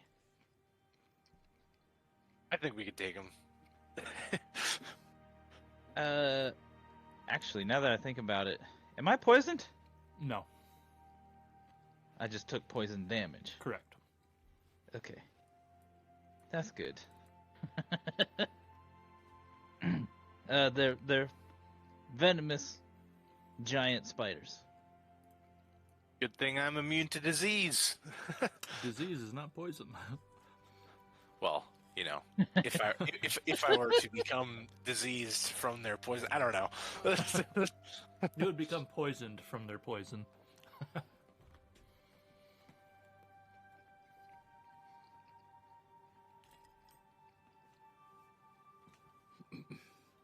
And if you want to charge in head first with that notion that your disease resistance, will protect you from the Will poison, help. go for it. Well, I gotta get over there first, which is the difficult part. Well, so it's the 3 of us, 4 of us, right? Ravo's here. Mm-hmm. Just trying to get an idea. What's the layout to the cave entrance? So I sent you the picture in Discord. That should give you an idea what the outside looks like. And then based on the map, you can see the pillars. There's like a hallway on the inside where the boulder is currently blocking your path. And then the cave entrance is up to the north. Do you say Yep. it drops down, or it's just across that little gap, little narrow gap? So you can see that little narrow gap. It goes up, and then it does drop down. So you would have to be walking down a significant distance in order to get to the cave. It's about 250 feet down. And it's about that far down and about that far over. Yep. Maybe 300 feet over, but yeah, that's a 1-to-1 drop, fellas. Be met with spiders. Yeah.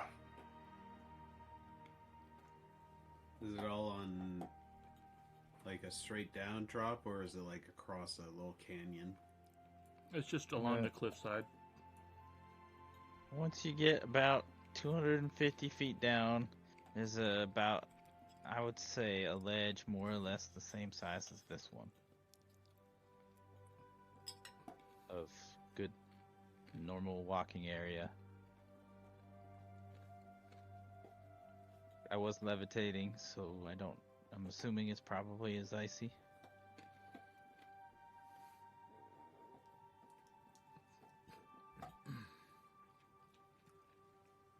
I don't think we have a good way to get down there Not really. as a group. I could one at a time, because spider climb is concentration. We could. Do you have to cast it multiple times, or can you shift it from one person to the other for the time It'd probably be the 2 for you and Ravo if Wabu can still levitate down, and then I can make my way down. All right, yeah. Yeah, We just need. I've not dropped my concentration yet. Yep. So if we could get Wabu down there, cast darkness, and then the rest of us spider climb down. So I think we'll be okay. The cave entrance isn't till like far around that corner. okay. And then once we get around the corner, I would say 30 or 40 feet of walking space, more or For the less, spiders. before the cave entrance. Yes. Okay. So we have a ledge before we get into Spider Town. Yeah. They that did sounds not like a- pursue me outside of the cave. That sounds like a plan to me. I See mean, if if I you have want, I'll any jump of in the- there. I'll cast fireball, but See if I have any less costly ways to get us down. no. How wide is the entrance to the cave? About 5 feet. Perfect. So, Harshnag will not be joining us. No, but we can, if there are a lot of them, we can, use the mouth of the cave as sort of a choke point and concentrate all of our efforts on one spider at a time as they try to, approach the mouth of the cave. We can try. I don't know in which orientation we put ourselves, because really only one of us is going to be able to attack.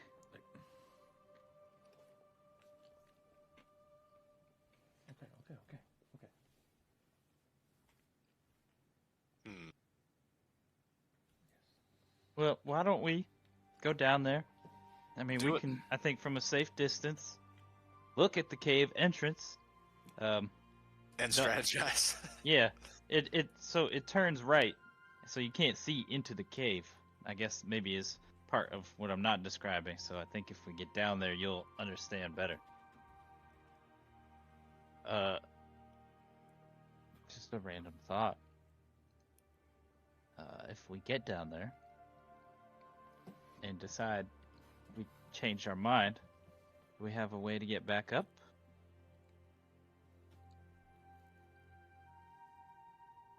It'll expend all I have, but could use the same method to get back up. Okay. I guess we just gotta commit and do it. Commit and do it. All right. That's the plan. You guys were asking for a TPK, right? Yep. Let's go. Here it is. I'm already. I think we can do it. I think we can do it. All right. I'm gonna Alright, just. So forego Wabu's going to the- levitate to the cliff edge. Yep. I'm just. I'll give Zoom. this first till Owen gets down to the cliff. Okay, so I got it. So I'm spidering my way down. Yeah, and because you got the spider crawl or spider walk, whatever. You can go anywhere on that side of the cliff, and it's fine. So you don't have to follow the path down. You can go way above the cave or below the cave or whatever. I don't even see the cave right now. How far over is it? You should see the cave right now.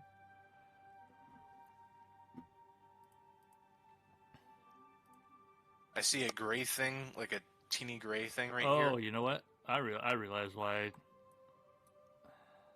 All right. Well, this is annoying. How about this? All right, that makes more sense. Okay. They didn't put light sources on this map, but they put walls, so makes it a little So difficult. basically, once Owen Okay. gets there, I'll do the same for Ravo, and then I'll just wild shape into a spider myself to get there. Okay. So I'll just press that again to burn the spell slot. guess they really just didn't want anything. Okay, you know what?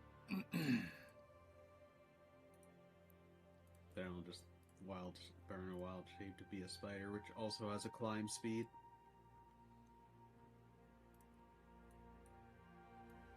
If you want to skip over all the shuffling. Yeah, that's fine.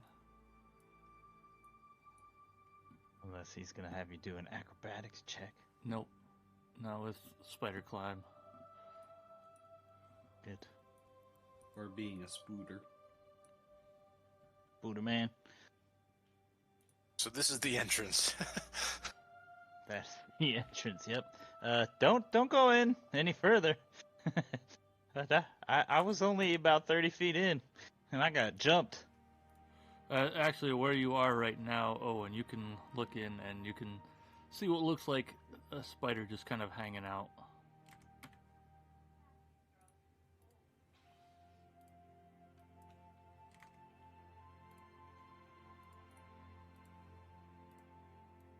Well, Before we go too deep, I'll give Wabu some of the juice. Thank you. Not bad, not bad. And thank you. well, perhaps we surprise this little spider guy here. I think maybe the entrance to this cave is wide enough to fit 2 people side by side? No, just one. Just one? Okay. Just one. 2 was hopeful. It's 10 feet high, but they're 5 feet wide. Okay. Would you want to do the honors, Wabu, of potentially doing a little Eldritch Blast? Get some payback, and then we can... Yes, but I cannot see anything. What do you mean you can't see anything? I can't see anything. I can see. There's a spider I can only right see there. I can only see right here. Oh, you have to switch places with Owen. All right. We will swap. Do you want to shoot that Eldritch Blast and take a step back? Do I want to shoot the Eldritch Blast or do I want to shoot a fucking fireball? Well, you hit enough Tyrius with the fireball. I can lightning bolt them too. I can see 2 of them if I. Nah. We'll go with Old Faithful. Eldritch Blast. All right, so you're blasting the first one. Is anybody else going to do anything on this surprise round? I'm gonna do this and then jump away. Jump away. do I I'm gonna also have, step back. A line of sight or no? I don't know. Can you see him? I can. I think you can. You should be able to. Yeah. I can hover my mouse over a large red square. I click on you and I can see what you can see, and you can definitely see him in there. So you see a square, but you don't see the icon right here. Yeah. Like if I mouse over, I see the square, but I don't see the icon. I think that means you got sight because I know there's more in the cave, and I cannot hover over them. Yeah, I just don't know why you can't see the icon.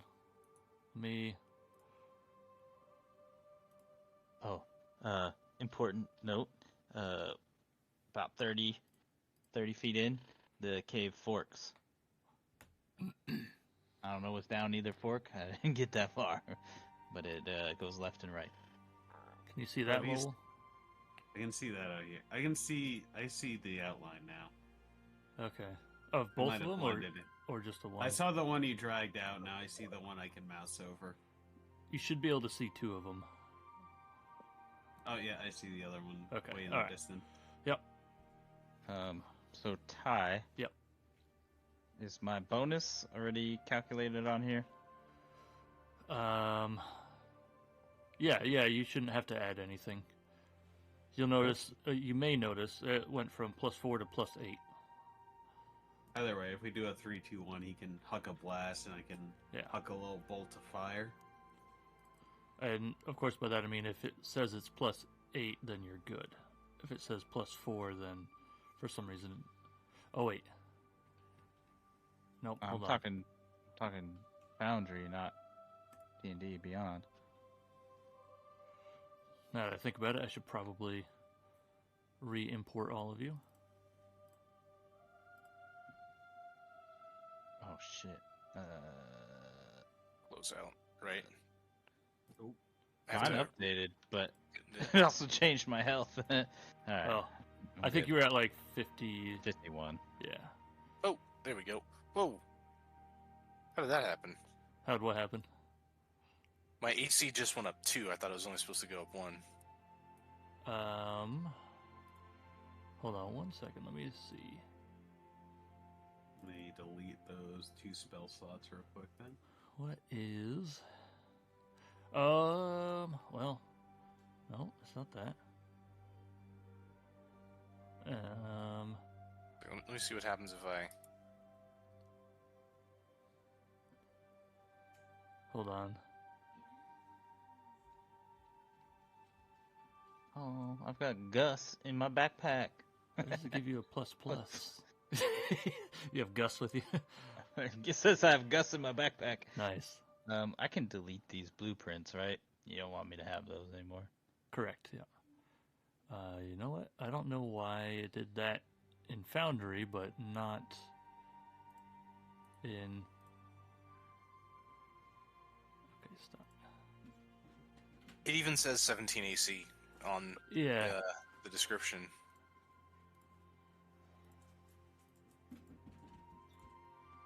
Oh, your natural armor is doo-doo. Interesting, interesting. I got the best natural armor. What is going on up here? I never know, man. We're gonna just do this. Wait, what? You went the wrong way? Oh, that's the base. Okay. Oh, yeah. Said custom formula, so I typed in what yours is supposed to be, and it. Come on. There. Okay. Okay. I'll take that off. I don't know why. Huh. Yeah, I don't know why that's doing that, but as long as you know what it is, that's fine. Alright, so yours should be updated. Ravo's is updated. I don't know why his is so high.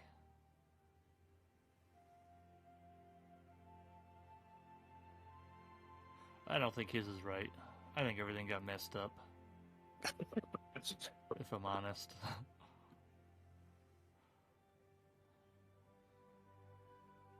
Maybe not. I don't know. It's fine. We'll go with it. We're rocking it. Alright. It's go time. Who's doing what? I'm blasting. Alright. Blast away. I'm also blasting. Hell yeah. We're blasting at the same time. Let's go 3, 2, Wait, 1. you're blast. tall, right? Taller than me? I see what you're doing here. I don't want to get shot in the head. Well, you're a short king, right? I'm about 4 feet tall. Then yes. Alright. Yeah, Ty, I'm aiming both shots to this motherfucker. Okay, go for it. I'll also just blast it or yuck at the same motherfucker. Alright. And I, if it's cool with you, am going to do a cast Shield of Faith on myself Okay. and give myself a +2 AC. Alright. Did that correctly update? That's fine if it doesn't. You can Alright, have so- about 1,000,000 AC right now. So you rolled twice, Chris, Mm-hmm. and you got the same number on both of them. I guess so. And Lowell rolled and got a high number as well. All right, so who? We are not missing. Nope. All right, so start rolling damages.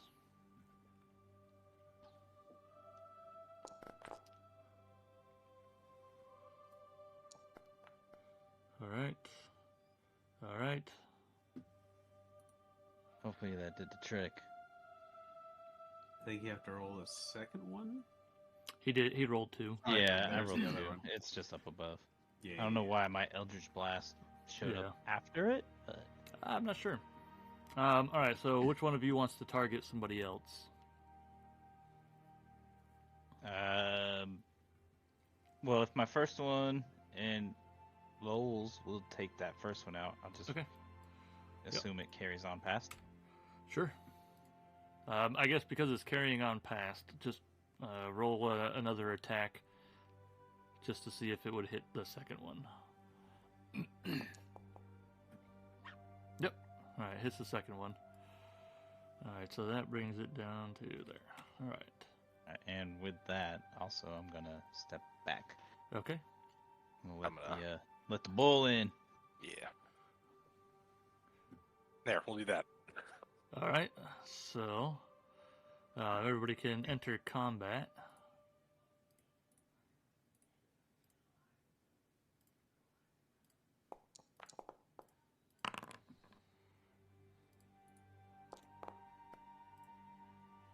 Whew. I think it's advantage on this. Damn. Alrighty. What do we got here? Let's change up the music. This isn't the right music for this. That's better.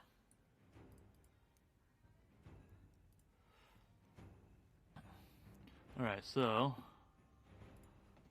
to begin with, Ravo is up. So he's going to jump out. He sees this other guy. He's going to line up a shot with his bow. And fire a first arrow. And that hits. And as he fires this, you guys see the arrow that he shoots. The bow is new. But then also the arrow that he shoots looks like it's on fire as well.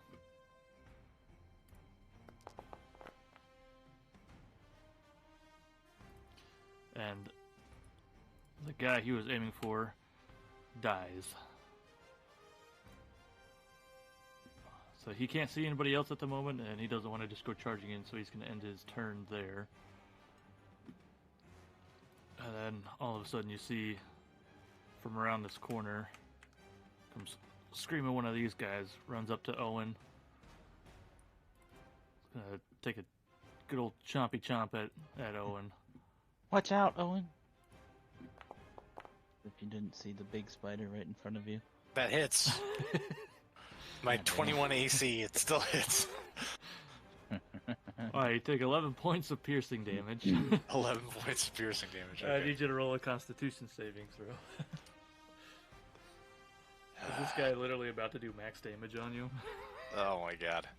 I think I should get a +1 to saving throws, but alright, Constitution saving throw. Yep. Plus, how does that work? +1? Can I do that?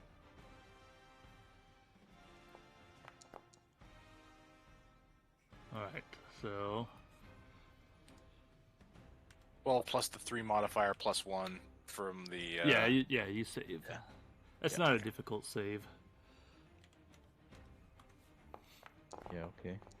Missed it twice. You take 7 poison damage. Damn. Jeez, that was about to be max damage from one spider. This reminds me of the meme that you see, where it's like supposed to be an easy difficulty encounter, and like it's Doc Ock when it's like when the barbarian gets downed after 2 turns of combat, and it's like, so it's calm down, it's just a spike. That's what this feels like at the moment. All right, so with that, Owen, you are up. I'm gonna smashy and do it with the divine smite. All so right. we'll do a attack here. Attack roll. That'll hit. Damage. Very nice. Coming in hot. And Divine Smite.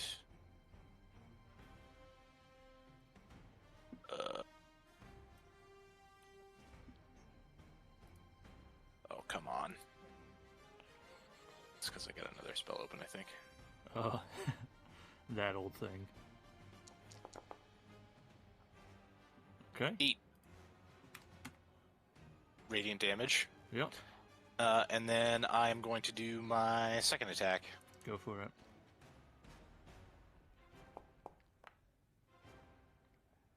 That'll hit. Alright, and with that, the spider kind of deflates. Smashy, smashy. Alright, I guess I will take a step into the cave. Alright, so as you step in, so Wabu didn't notice this at first, because he was levitating the first time you came in, but the ground is very sticky, and only those with spider crawl can walk across unhindered, so your movement is reduced by, it's in half. Okay, so I got 20 feet of movement. Yep. 1, 2... And there's no more spiders that I can see immediately. 3, and my last movement, I'm going to stay right here. Yeah, I'll stay right here. Okay. I will end my turn. Alright, brings us to Lowell. Suppose I'll begin wandering my way in.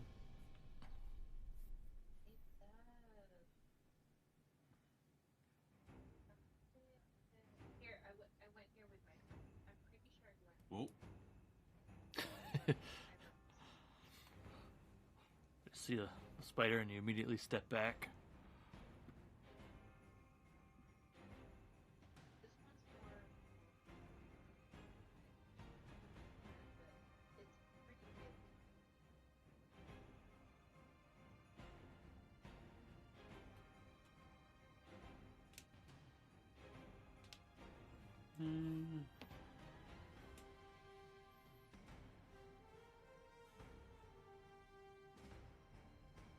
Guess I'll also give Owen some of the juice and then end my turn. Getting juiced. The juice. Juice. 7. Sag. Not quite as much juice. Some juice. Some Some juice. Because I ain't Juice. charging in there. Better than 0. Then I'm going to end my turn and let the dog out. Alright, Wabu's up. I am. I guess I'm just gonna follow in. I don't think I can really see or do much, so. Yeah, my thinking was that I would just be like a damage sponge. Yeah. I think. I mean, you're doing a good job, man. I upped my AC. It seems like they only have a 20% chance to hit me, and I've been unlucky so far. Yeah, 0 for 1. Yeah. So my AC is also quite high, and I still got hit. What, 3 times before I could get out of there? Yeah.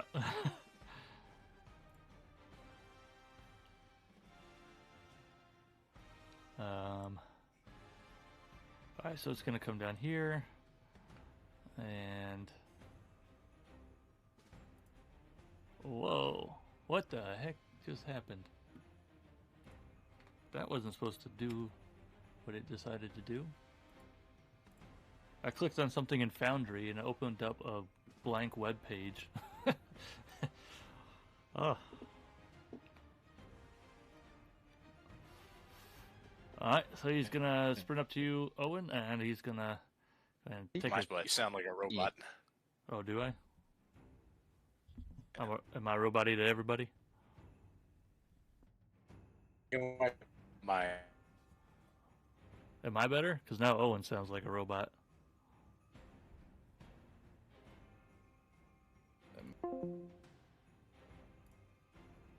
Is that better?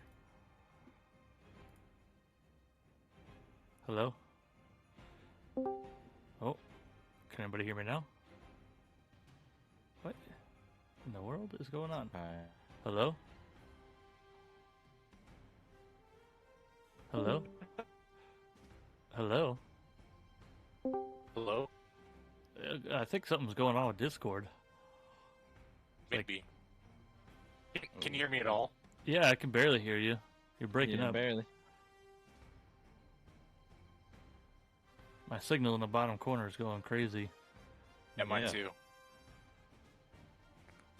I'm at 34 right now, but I was at 4,000 something. Oh, I'm at 16. 481. 481. Okay. 827. I think we're losing connection again. Yep. Oh. Oh. 12 milliseconds. 98. Chris, you back? Okay. Yeah, I'm here. I'm just Okay. testing my internet speed to make sure it wasn't dropping. No, I think it's Discord we're because good now. all three of us are we're having the same issue. Yeah.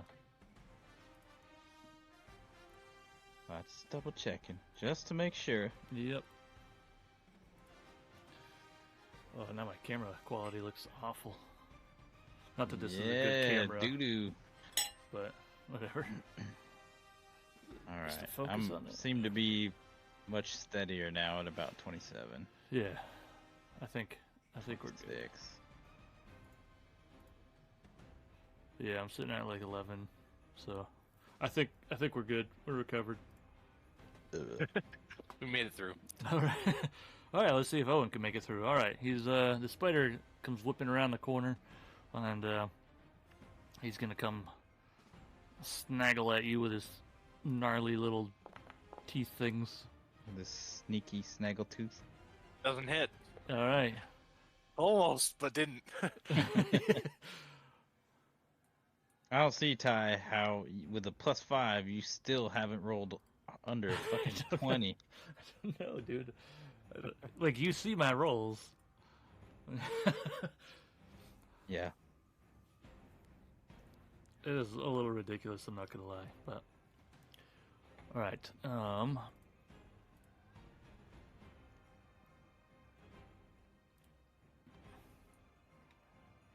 alright, so that will end the spider's turn. And now we're back to the top again. And oh, and you're the first to see, but it looks like there's a couple more spiders coming around the corner. Is that the left or the right corner? You should be able to see them. It would be the right. Yeah. Okay. Okay. Can I just select you both? I guess not.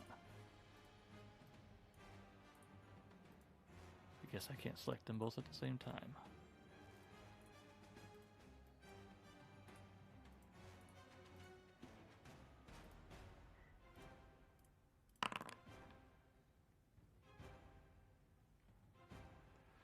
Alright, so it's Ravo's turn, back to the top of the order.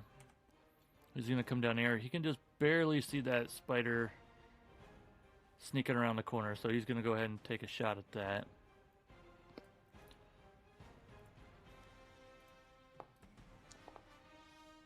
That will hit, I believe. Let me just double check. Yep. So he's going to go ahead and do his first. Oops.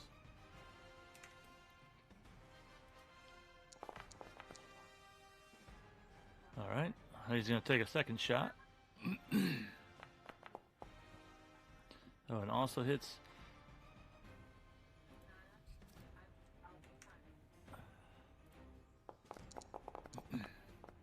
Alright, so he fires off 2 shots in rapid succession, and both of them streak through. You see it's, both of them are on fire, and they hit the spider square in its torso. it screeches in pain and agony, but it's still alive. But it definitely is hurting pretty good. And then it's gonna go to this guy. Okay, and then the guy that just got shot is gonna come over here. Can't quite make it to. Oh no, yeah, that's in range of Owen. So he's gonna go ahead and take a snap at Owen. Oh my god. What is this nonsense? You. So, Oh, you just Yes. get back to the fucking DM20. Yeah, I'm telling you, he's cheating somehow. must be. Were you God gonna do mode. something on that, Wabu? It sounded like you were gonna say something. No. Oh, okay. All right. You take 13 piercing damage, and I need you to make a Constitution saving throw.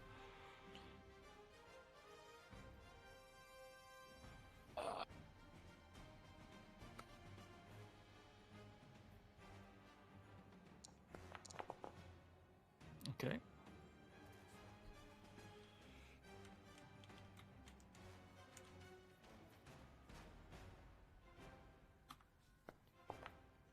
You take 6 points of poison damage. And then it is your turn. All right, I'm gonna hit this fella with All right. Sunforger. The one on the right Fine. does look quite hurt. Just so you know. We're gonna start with the one in front of me.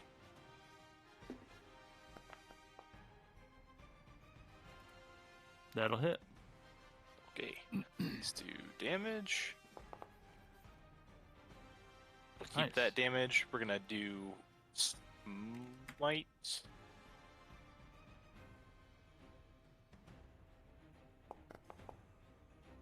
Ooh, almost Yeah. got the good one.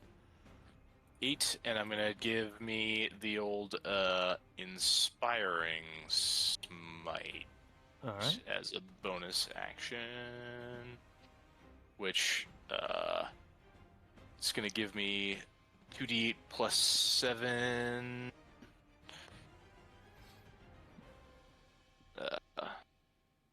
I'm just gonna type it in the chat. Yep, that's fine. Temporary hit points. That was terrible. So I get 10 Yeah. temporary hit points. Sure do. And then I'm gonna attack him again. All right, go for it. Yeah, just give me a second here. Gotta close out some of my garbage.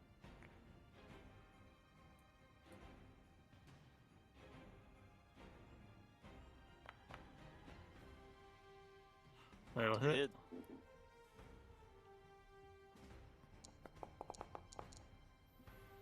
All right, that gets that one. Screams in pain, curls up into a little ball.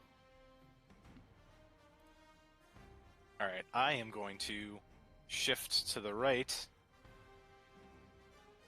here and here All and right. make a little room, and then I am going to end my turn. That brings us to Lowell. Has the other one? Ooh. Has the other one been touched at all? That one This is one- looking quite injured. Yeah.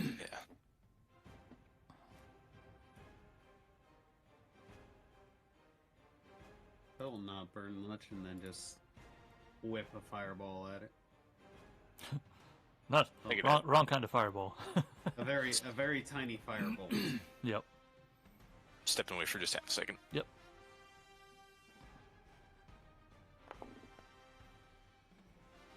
That'll hit.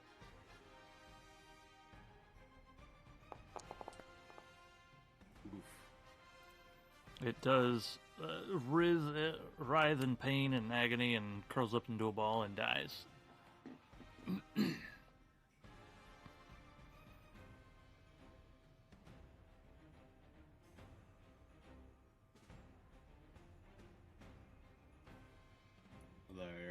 burn my action, so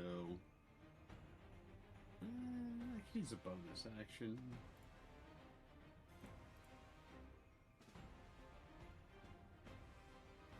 I don't know how bad Owen is effed up. He's looking pretty hurt. Do I upcat? I'll just use the first level for now. Just have to find it in the list.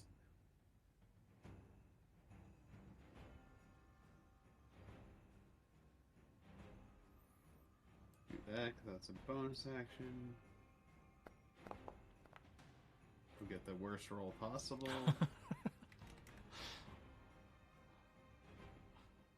It is, like, just comical. Like, you guys are trying to heal and you get the lowest. I'm trying to damage, I get the highest. It's just... So funny. It makes funny no, time. makes no sense to me. It What really the heck, doesn't. man? Oh, was that healing for me? Yeah, I already added it. Oh, okay. All right. He rolled the minimum he could have. It's kind of like Yeah. you did as well.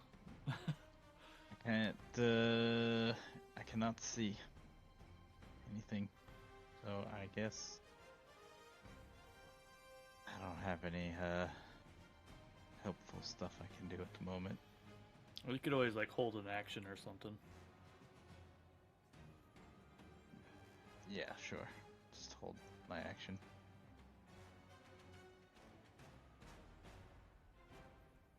All right.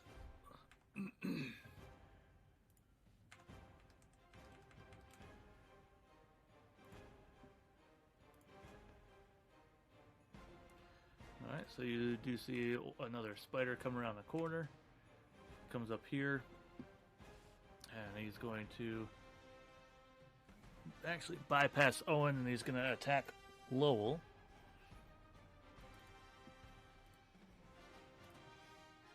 Oof.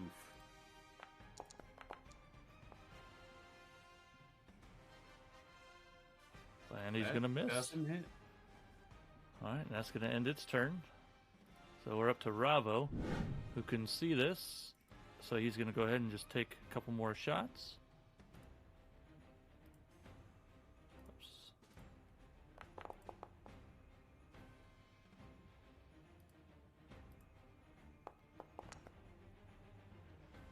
All right, that's 2.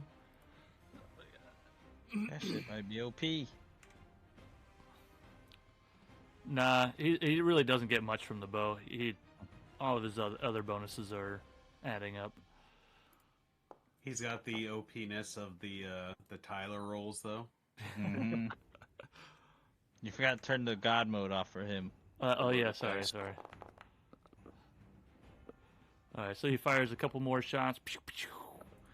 Oh, that's arrows, not gun, but that spider. Clang Clang doesn't have the same. No, not really. Whoosh, swish, swish. Pew, pew, Yeah, pew spider's always looking pretty works. hurt, but it is still standing. And yeah, that's gonna end his turn.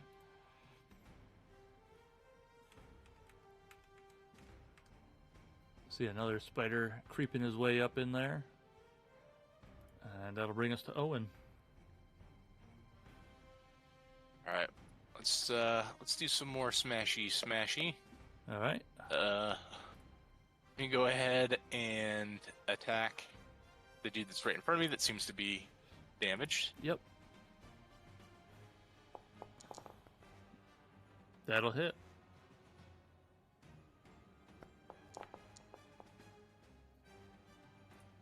It is smoked. Pew. All right. Hi, buddy. All right. And then we'll take another step down. Another step, and we will attack this fellow right here. All right. What was that roll? Don't worry about it. That'll hit. That'll hit. All right. We're gonna do our damage. Nice. And then we are going to do a level 2 Divine Smite. If I can figure out how to get it to do that. So it should just be 3d8. Okay, yeah, just go ahead and type it in if you want.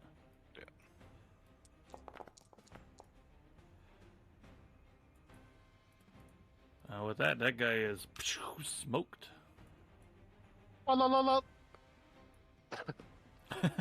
And that will end my turn. Okay. Lowell is up.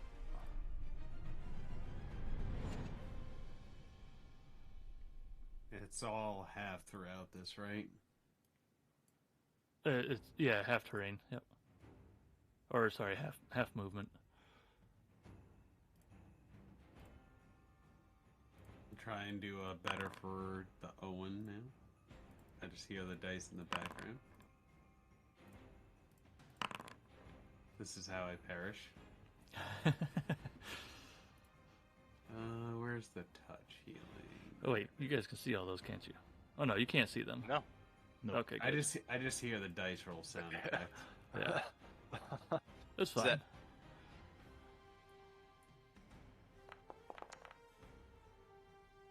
Hey, there we go. Looking much better. I just burn my spell slots before I just get annihilated without any chance to like set up barriers or crowd control. All right. Brings us to Wabu.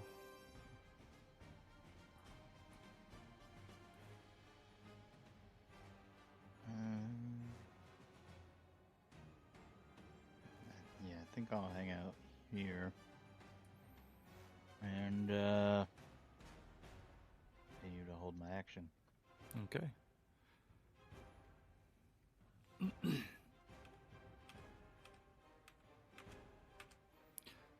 Makes it to here. And he's going to go ahead and... Sorry, you couldn't see this before. Another spider. Comes around the corner. Always more spiders. Take a swing at the old Owen here. That does not hit. Swing and a miss. All right.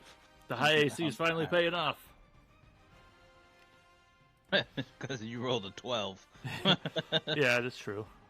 At least roll a 20 or a 19 or something. To be fair, you actually rolled a 7.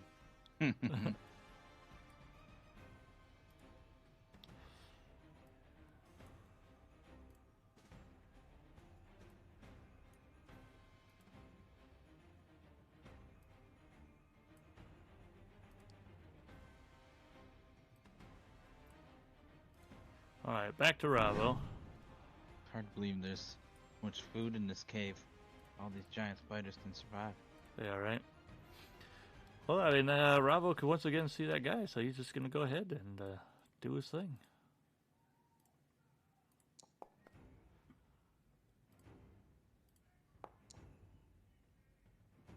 Again, 2 back-to-back streaking arrows. Pew, pew.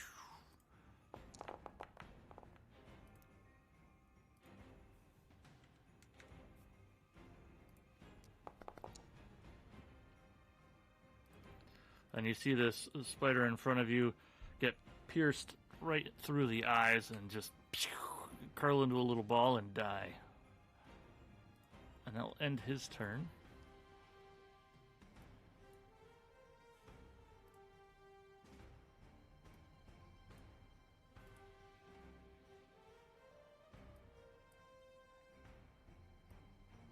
It's just spiders galore.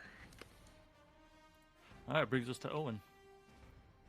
All right, I guess I am gonna venture further into the cave to. I'm gonna call that 3. Yep, diagonal movement. And Hugging the wall. 4. All right. I don't see anything down this way yet.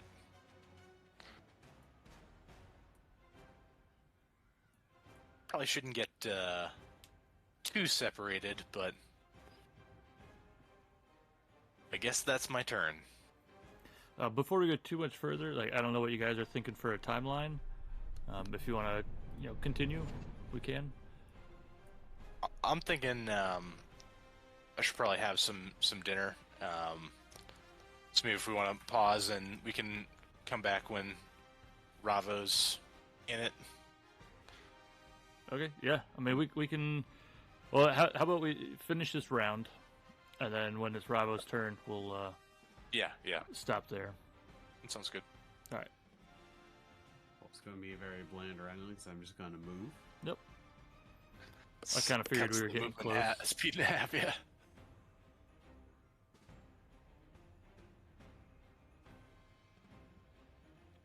That's around this time you guys realize, like, every time you move and you touch one of the webs, which is impossible to not touch a web, you see, like, vibrations shimmer through all down the hallway, Lord of the Rings style in Shelov's cave.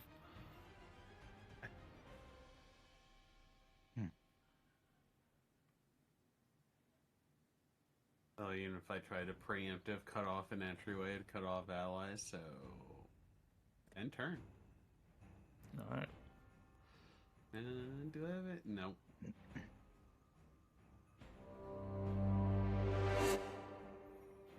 I'm going to. Oh no, right here, where I'm going to hang out and continue to hold action. All right. I feel like I keep forgetting to give you your action when the spider comes around the corner. Sorry about that. Well, I was going to use it, but you said Ravo could see it, so I just let that one happen. No big deal. Oh, okay. If you're holding your action for, like, when someone comes around the corner, then you should be the first one to go, but... It's okay. I mean, yeah. It's not a big deal, man.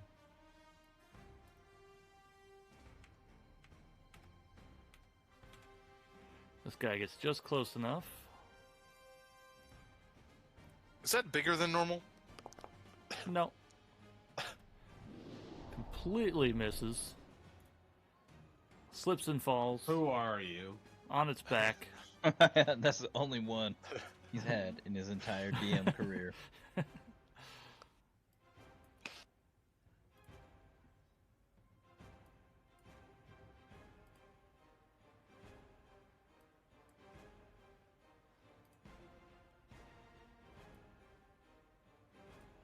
Alright, and with that, we're back to Ravo.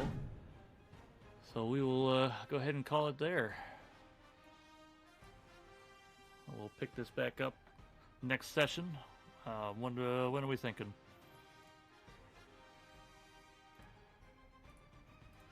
Let's see.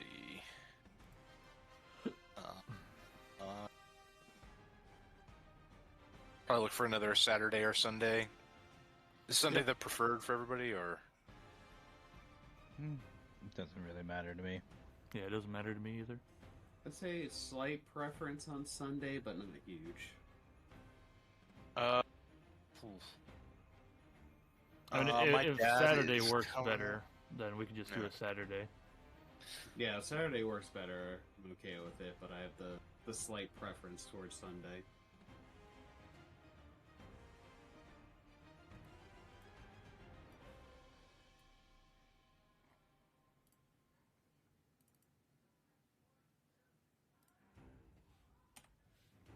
The next one that I should have off, it's my dad's coming out the 2nd/3rd week of April.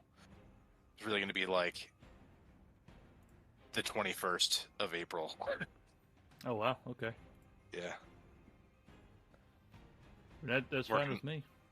a little bit of overtime and stuff. So Yeah. does that work? Yeah. Yeah? Yeah, For that's in good. April? I mean, I don't never plan that far ahead, so yeah, it sounds good now. Also true. I mean, if there was a sooner Saturday, I could make it work. Like I said, it's not like can't do Saturdays. It's just the slight preference towards Sunday. Yeah. And if you guys want to get together and play a sesh before then, that's fine too. You just know, keep me up to speed. No, it's Oh, all right. instead, All right. April 21st. Same Alright. time. Yeah, 6 works. At 6 p.m. All right, guys. I'll see you next time. All right. Sounds good. and hopefully we can find our way out of this sticky situation.